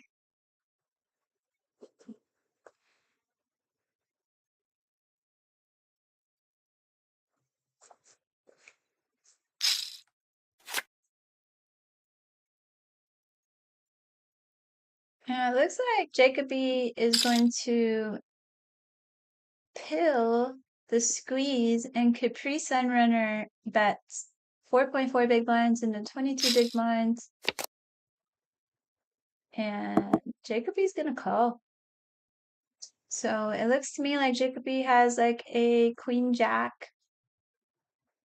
queen 10 even. And he's gonna bet 10 big blinds into 30 here. And get a fold. Well played, Jacoby.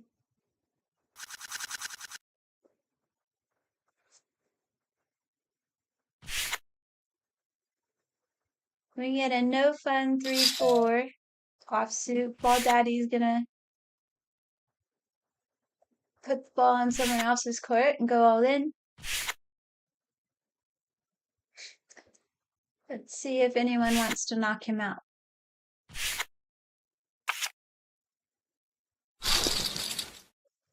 He gets it through.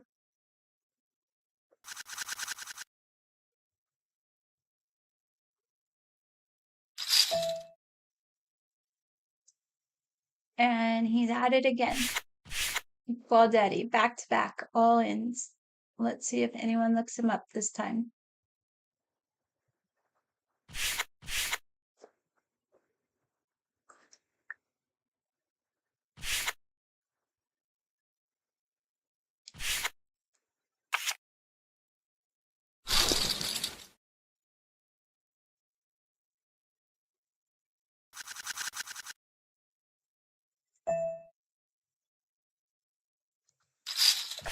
Ball Daddy is on one, so I wouldn't be surprised if we get some action here from him.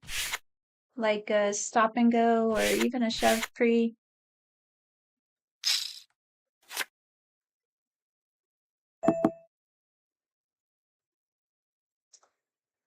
I'm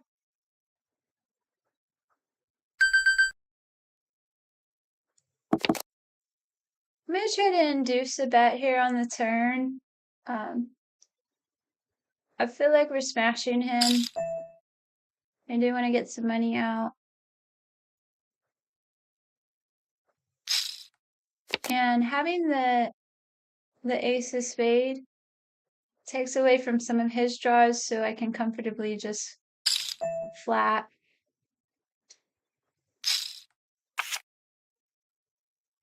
And he just flopped it with queens. I gave a little bit away there, but it's hard to flop a straight. I thought I had the best hand. Nice hand, Ball Daddy. That drops me to 5th in chips. I didn't lose that much, but I did pay the nuts off.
So Patrick, Jacoby, and Capri are in another spot.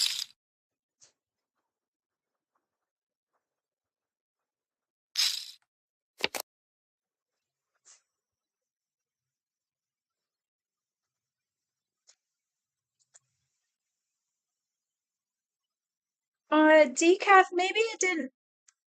I don't think the king hand posted it for some reason.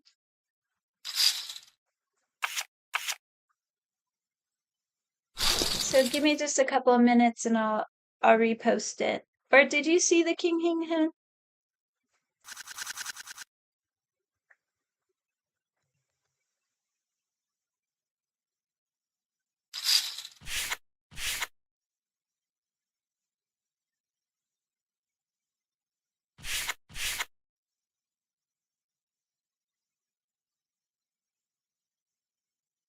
Yeah, I guess it didn't post. Oh, there it is. It posted.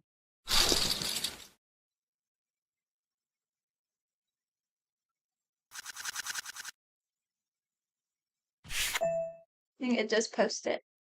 Okay. Decaf, it's on my timeline now. So go check out this hand. It's pretty sick. It gave me a good stack.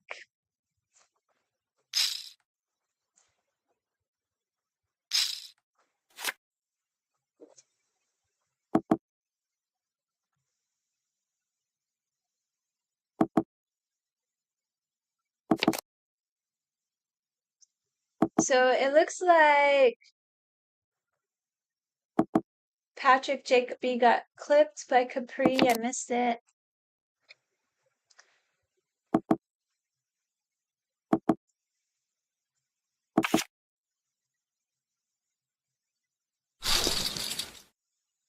He's gonna get that one with 7-8.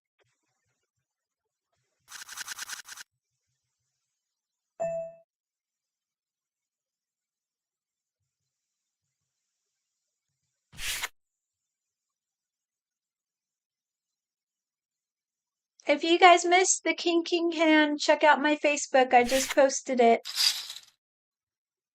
It was huge. It's what got us our stack.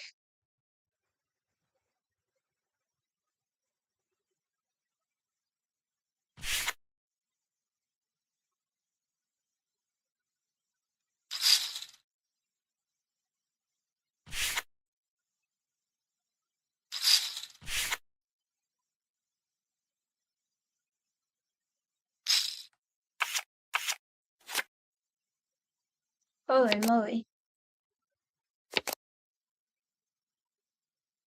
Ace King versus Queens. Queens flop a set. Ace King has the King of Diamonds and breaks out.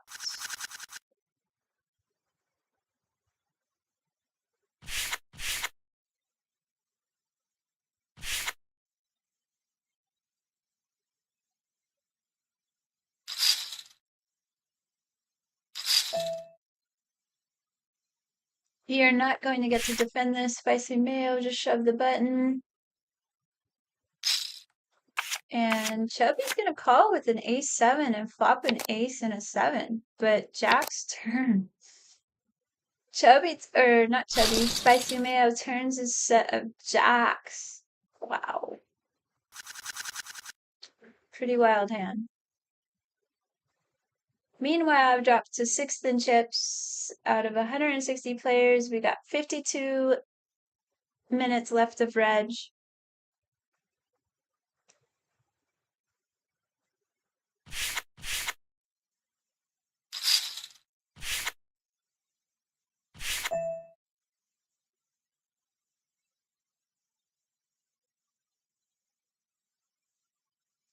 Yay, my bestie says she's coming. My bestie says she's coming. My bestie says she's coming.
We got a pretty good looking hand on the button here.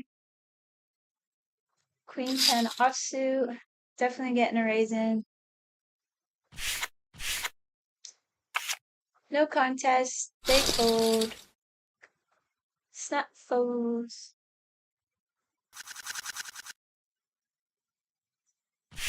And we got another good hand. A7 suited.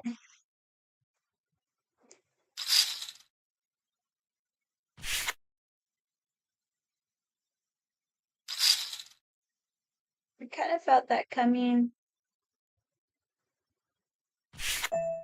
I almost feel like he's kind of light.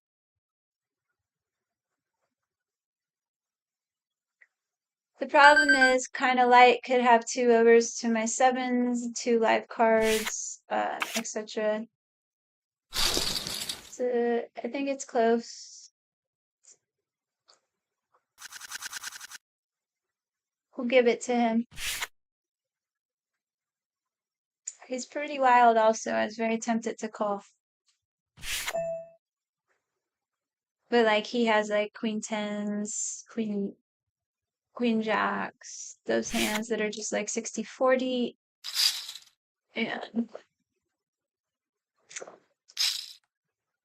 I don't want to bleed my big stack because we are in a mystery bounty, and as soon as those bounties start, there's such a huge edge to having a big stack. So I want to salvage my big stack and take that into the money. It's harder said than done, but we can do it.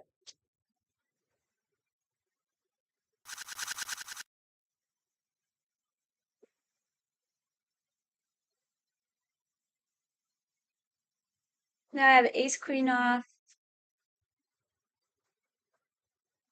spicy mayo in the tank.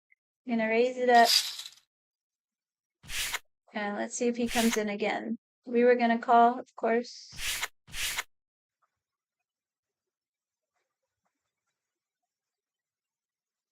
What's Raj gonna do? He's gonna call. The Jack 9 2 heart flop. If I remember him correctly, he likes to check raise a lot. I'm gonna take a check back. Oh wait. Yeah, I'm gonna take a check back. We turn a gutter ball draw with 2 overs. This connects with his range quite a bit. I'm gonna put in a little bet.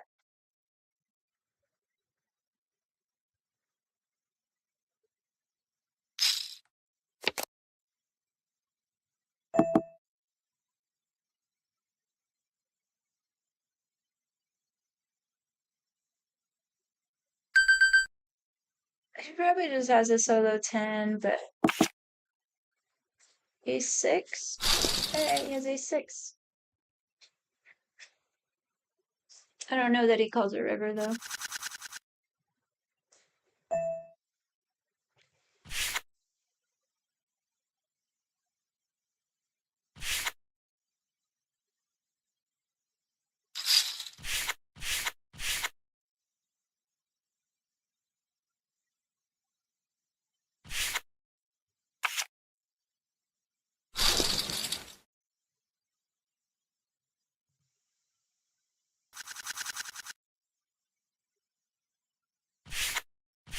Got ace-7 of hearts in the big blind, so we're probably going to call this off if he shoves.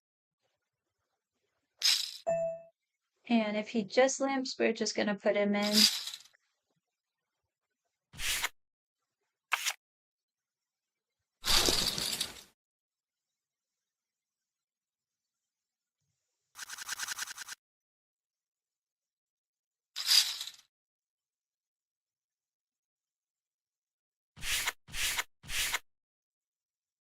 Got that 4-5 again.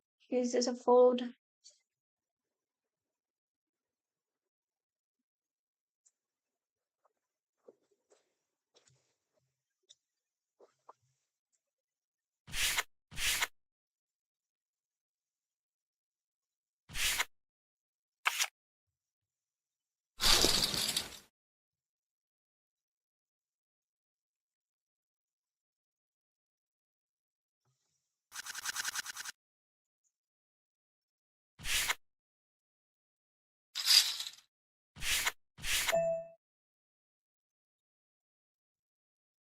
Got my beautiful suited 10, which I absolutely love suited 10s. When I can play them, I love to play them. 10's like my superstar.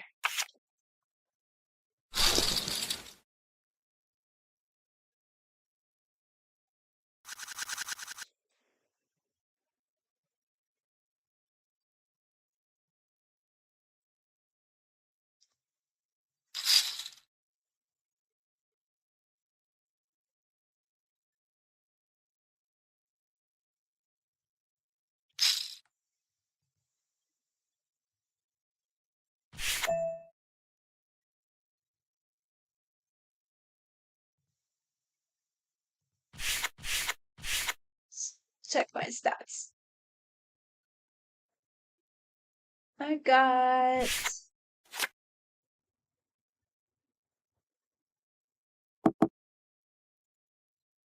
they're pretty decent.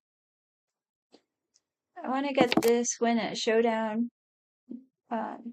higher. I made they weren't bad calls, but they weren't great calls. Two not great calls.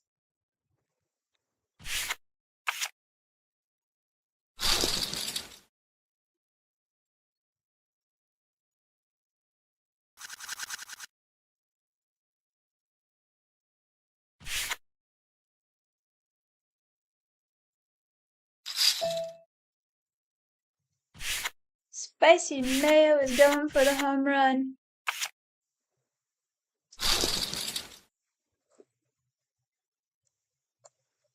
And then he scoops.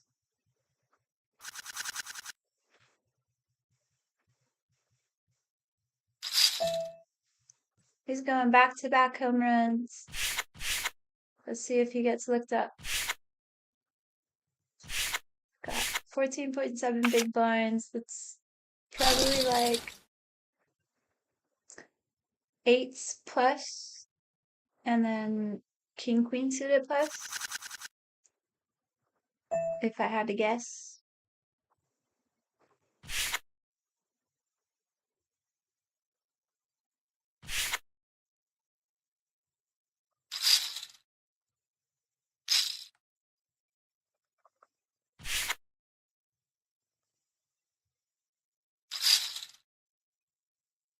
So Jacoby and Spicy are going to be all in here. Ace Queen versus Kings. Kings have been holding. And they have. So parking lot hand continues to be the parking lot hand. And Ace Queen's going to bust though.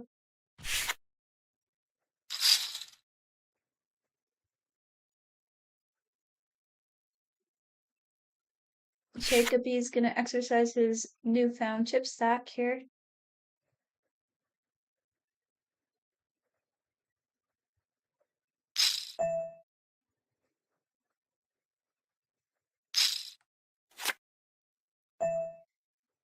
We're going to flop top pair, and he's definitely going to continue this board.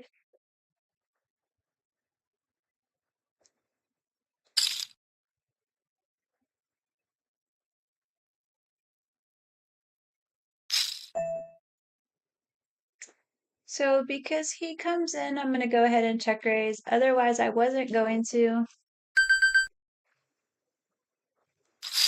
But we don't want to let the open-enders or the gutter balls in cheat. If it was just him and I would just flat to let him continue to barrel. Not really worried about overs. I have the king, right? So if he has ace king, we just turn two pair and stack him.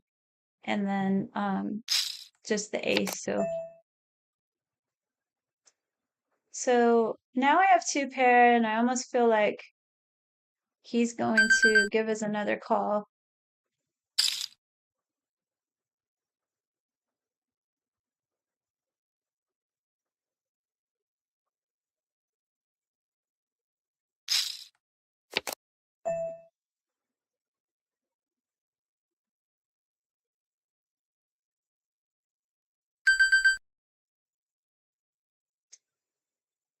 Feel like we're good. We didn't get snapped, so that's good. I was gonna say I think he has queen eight. Oh my god, I wish I would have said it. Holy moly. Heck yeah. Such a huge turn. That puts us back in a chip lead, guys. I wish I would have said what I was thinking. I'm like, dang, I think he has queen eight. But that's why I went for the rip there. I didn't think he could fold.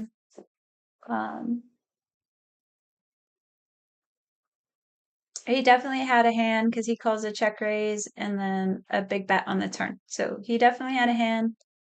And it's either open ender or two pair usually there. And we obviously had the best two pairs, so there we go.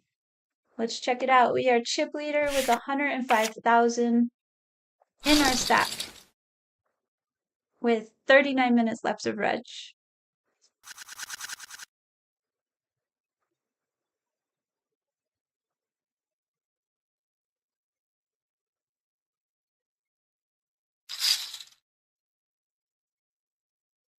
Wow, we get super lucky. If we don't turn two pair, we probably don't lose that much, but we do lose a decent amount. I probably continue some small turns and we get saved by the ace on the river with the clubs.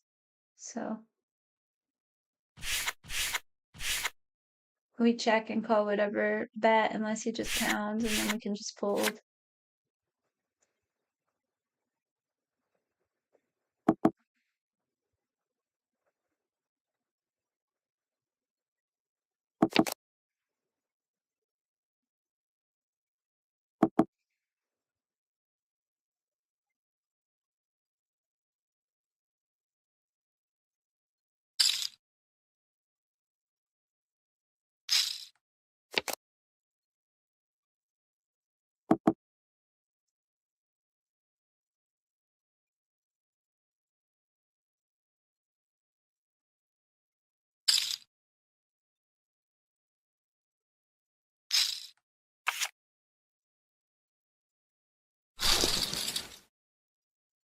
Wow. Missing Stinger just made a pretty good call there.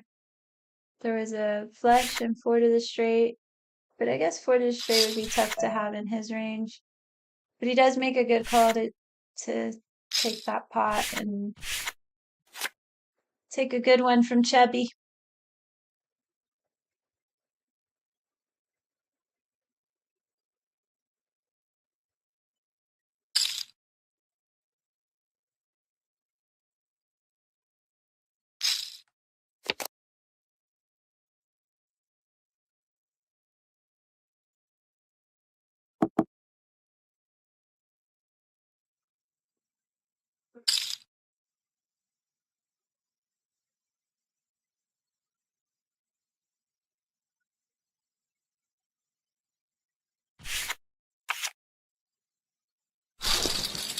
J-Love's gonna take it down with some continued aggression on a 9-9-10 board.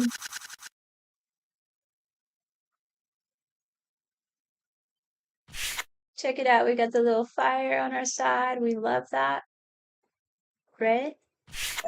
And want to keep it. Did you see that, Daryl? Let's go. Let's go. That king was so sweet.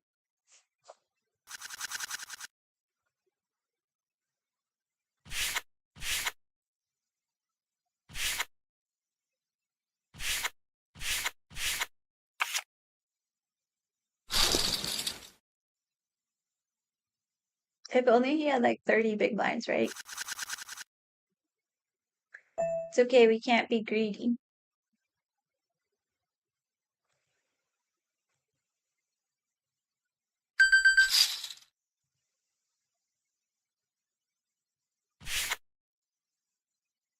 We'll use the optical illusion of under the gun and see if we can't get this ISO with him. He's gonna pill a lot lighter, being he has this type of stack right here. He's looking to hit some cards.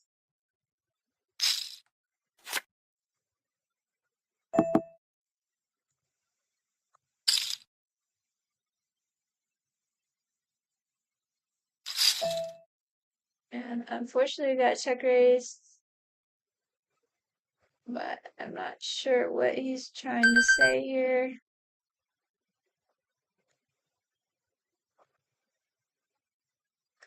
So we have 2 overs.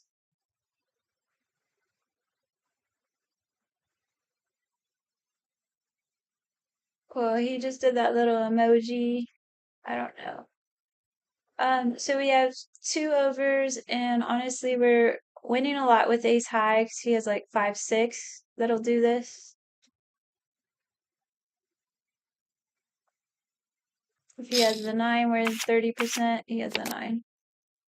All right. Bad call. Very bad call. He had 9-5. I gave it up there, guys. Yeah, I mean, I guess it's not a terrible call. I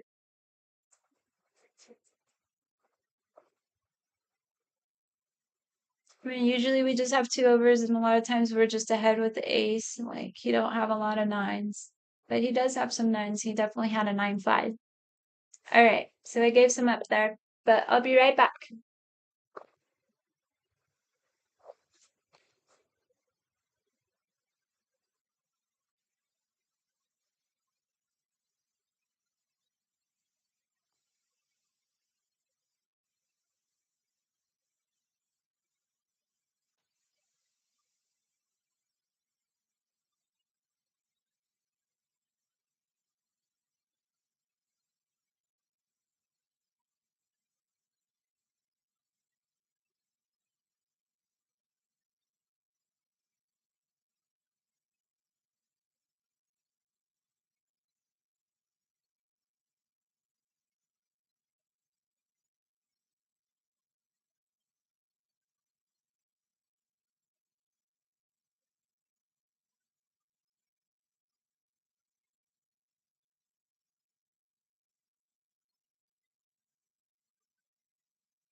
So yeah, I thought about it, and I also need to not be lazy and min click those stacks, right? So when he's sitting at 14 big blinds, I don't want to give him a good price just to pill like whatever 2 cards he has, like even a lot of bad cards just pill on that stack size. So I want to make it a little tougher for him to call. So I can go 2.5 or 3 to that stack depth.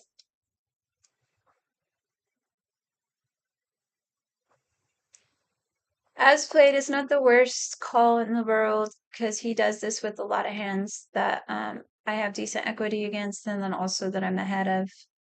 But yeah, I mean, it was in the end a bad call.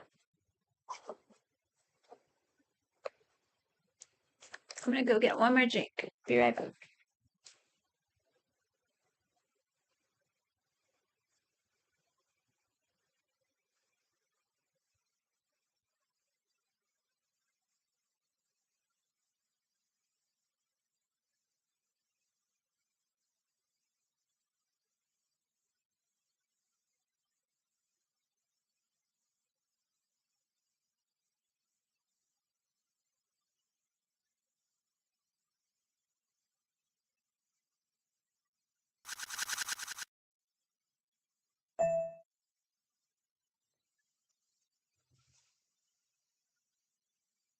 So that call puts me down to 9th in chips, and we're going to have 29 minutes left of reg. We're down to 175 players from 260.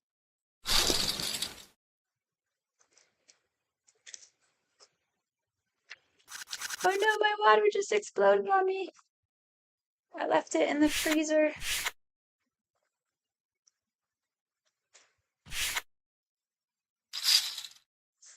Carbonated water explodes on me. My goodness.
I don't know why I don't like this.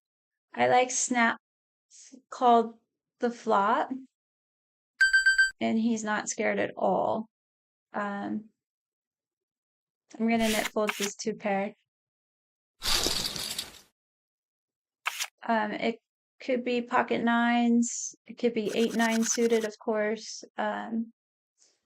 Usually players will slow down, and I use the snap call to show that I had a hand.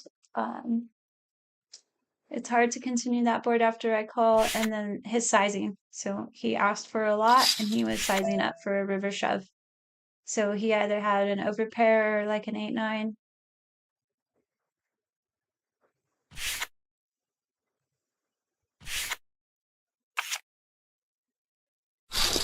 So I've lost about 22K in the last 25 minutes, but we get it back.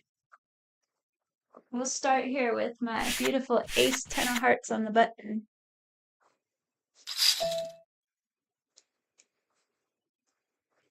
And in interest to get this guy to shove, and hopefully this guy folds and we call off, I'm just going to flat here. It didn't work out.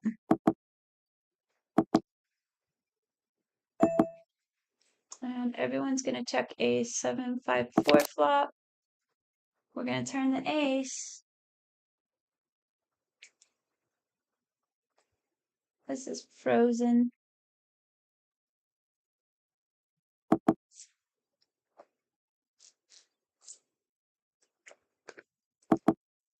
Let's see what Phantom does.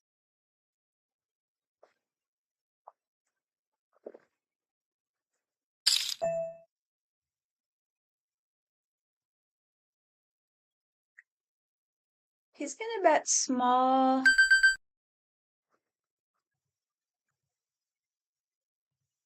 And I'm going to take it up. Because I don't think he has the ace when he bets this small, or he's worried about this board. But also I don't want these guys behind to just pill for such good, oh my gosh, and we got ripped. Unbelievable.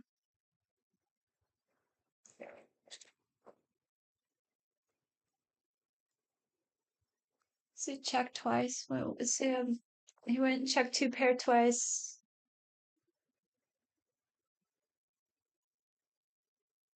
I guess he could have 2-3. And Phantom actually has an ace. He's debating.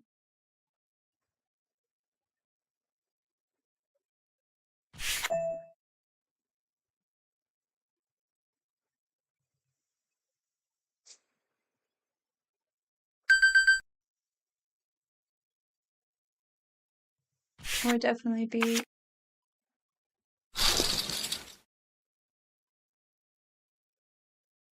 Mhm. I still like my raise because I feel like the initial raiser who bet two big blinds could have also had a bigger ace. So if the two big blinds, if they're not nutted and they're not sitting on a hand like that one guy was, then the initial opener who could have a lot of bigger aces definitely has to think about folding there. And then we just win the hand with the ace. So I don't mind my raise there, especially after two checks from the blinds. It's really hard for him to bluff into two of us like that. So he definitely had a hand, unfortunately. But so I've dropped to 22nd in chips, but I still have a good stack. Nothing to worry about. It's gonna go up and down.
Oh, look, guys, it's Maximus Decimus, the gladiator.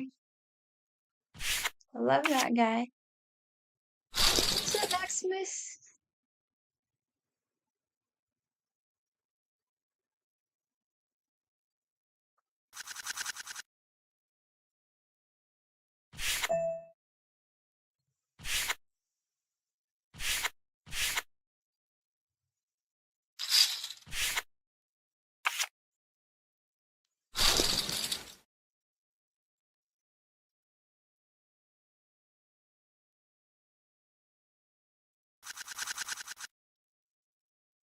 I mean, and my button, on the button, I could also have straights. I could have straights and I could have sets. So I do like my raise. I think that gets that bigger ace off his hand. Or he pills and we have to shove river, but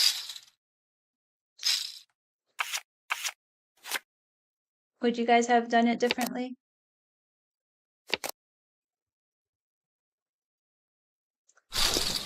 Aces versus queen eight. Queen eight was a small stack. Aces is going to hold.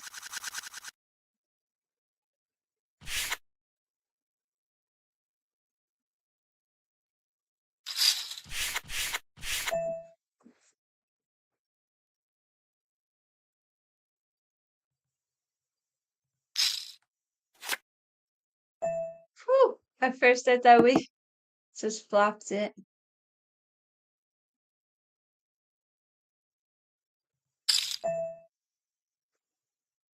He's betting super small. I hate floating gutter balls on paired boards like this because he literally could have just already flopped ace queen.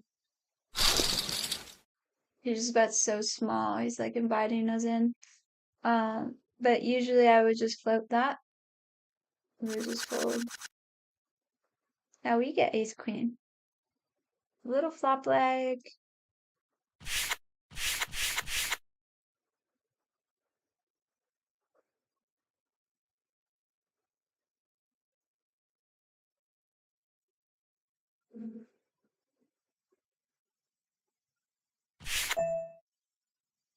We're definitely gonna come in raising here. We could go three big blinds. We could go four. He does call. We flop ace high with the backdoor nut flush draw.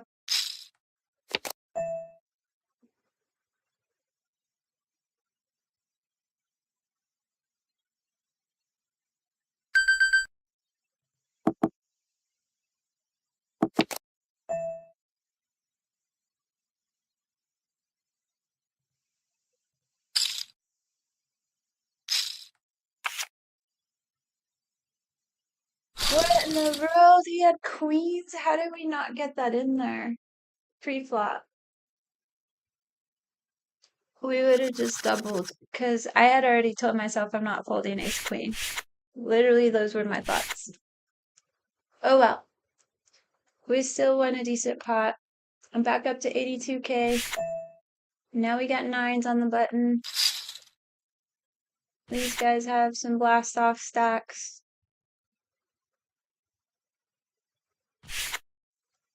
We were definitely calling if they blast it.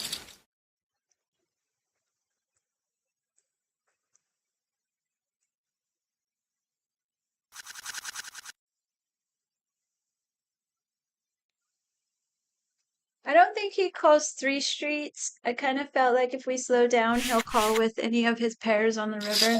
Like we didn't have the ace. So I'm glad I did turn down or slow down on the turn because we get that river bet. I think that if I barrel the turn, he probably just folds correctly.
Maximus is too busy doing gladiator shit.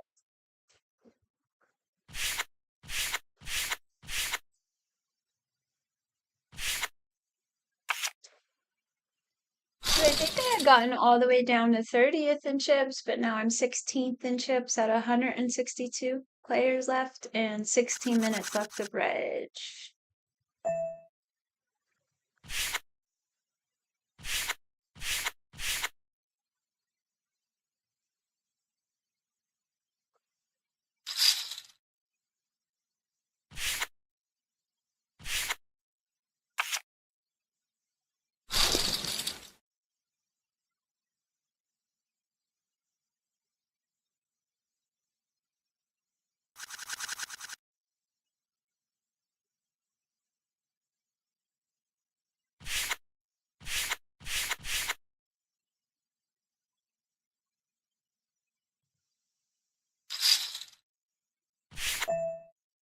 So Top Mary's gonna get it in. We cannot call, unfortunately.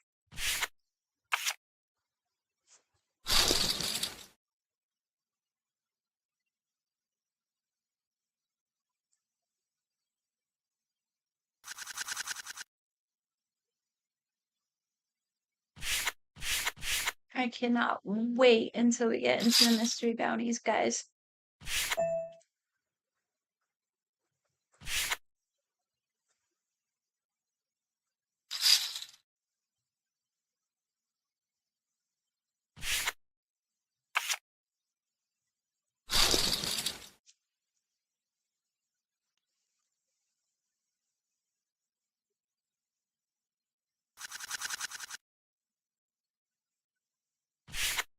Got Mama's hand on the button.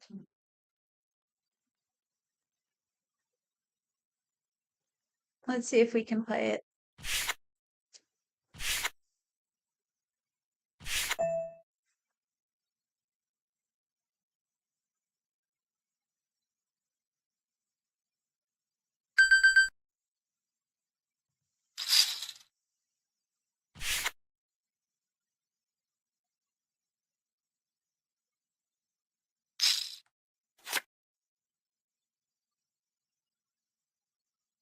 Get it. 10-10-6 flop. We going for the C.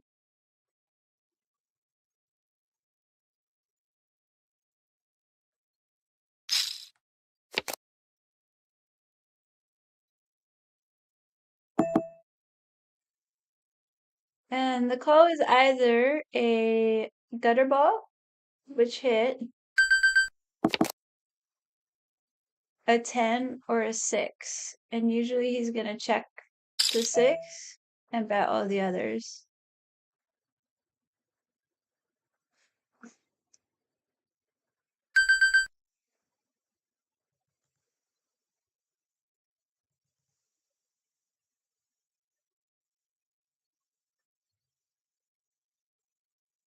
So he could call some 8-9s though and turn that into a bluff. I think he has a 6. Nope, he has a 10. I guess we're gonna run into it and pay them all night. That was actually pretty strong when he bets 4.6 big blinds with 7 back.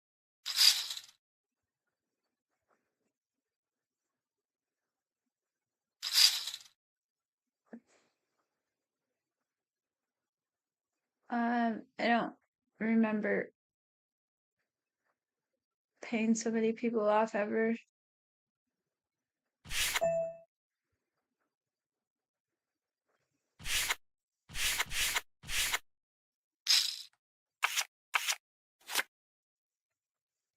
I gotta find the fold there. It's too hard to bluff on that stack and only like I think he just checks the 6s. He bets his straights, he bets the 10.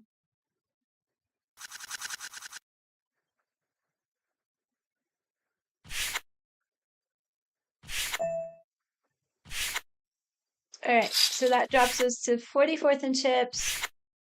Bounties start when we're in the money. It's mystery bounties. So on the mystery bounties, as soon as you get into the money, the bounties start, and then on the PKOs, they start right away. So anytime you knock someone out.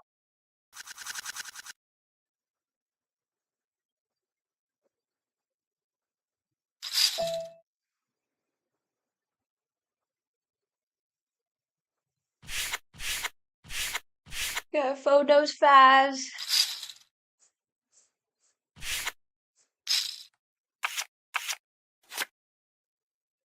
I'll take my 5s back.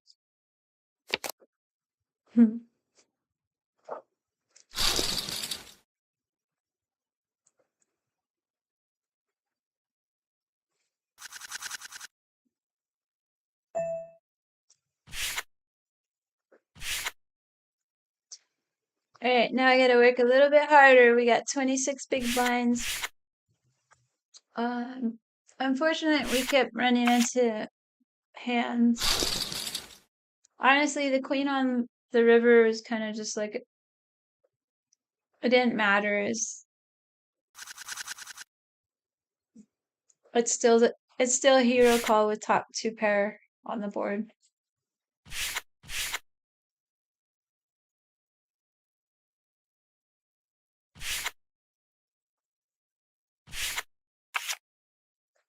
Alright, well that's positive. We get a walk with 9-6 offsuit.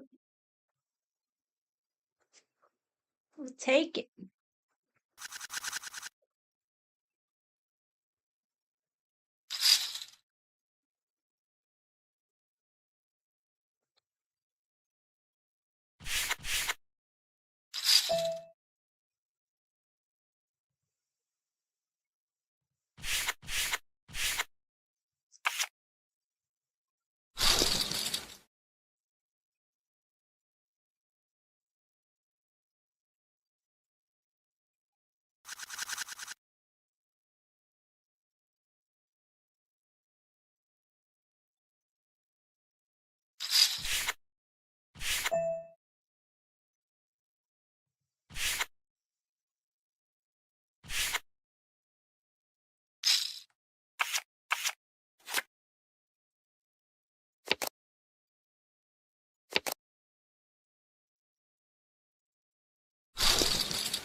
Alright, it looks like we're gonna get another table change. We got 2 covering stacks to our left, 2 pretty short stacks, and then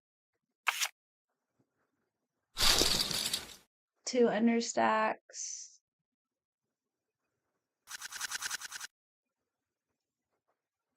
And we got pocket nines.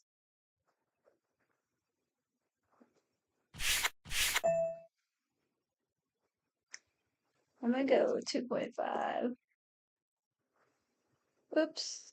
Or 2.4.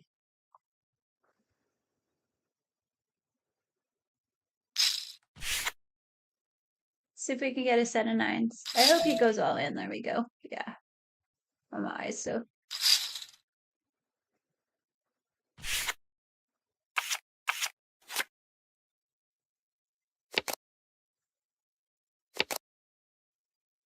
Oh, gosh.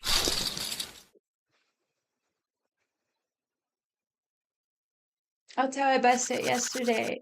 Ace Jack versus Queen Jack of clubs, and it went runner runner just like that. Runner runner flush. Dang. That would have had us back to a little over 100K and 40 big blinds. Alright, now we gotta work even harder. We got 17 big blinds down. I'm like 81st of 135 now.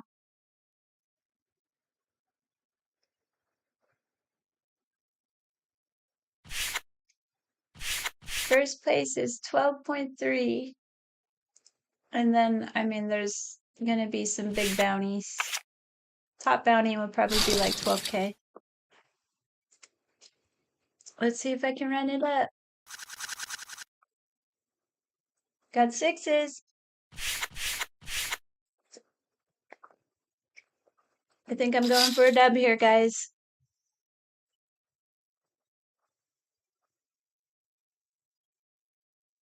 I feel six coming anyway. What is he flatting on? That's strange. This could be a really big hand, but I'm going for it. Wish me luck. Sixes, sixes, sixes. Let's go sixes. Let's go sixes. Let's go sixes. Let's go sixes. Come on, 666. Oh my gosh. Woo! Six! No! King Jack calls off? Come on. What in the world? We lost to both of them, actually. Well, that blows. Thank you guys for hanging out. Have a good night. I ran into it tonight quite a few times. It's super tough to have a big stack early and to be chip leader and then not do anything with it. That's usually the times I can run, but it's okay. We'll get the next one. I'm gonna wait a couple minutes so I don't cut it off, and much love, much love. See you guys later. Thank you.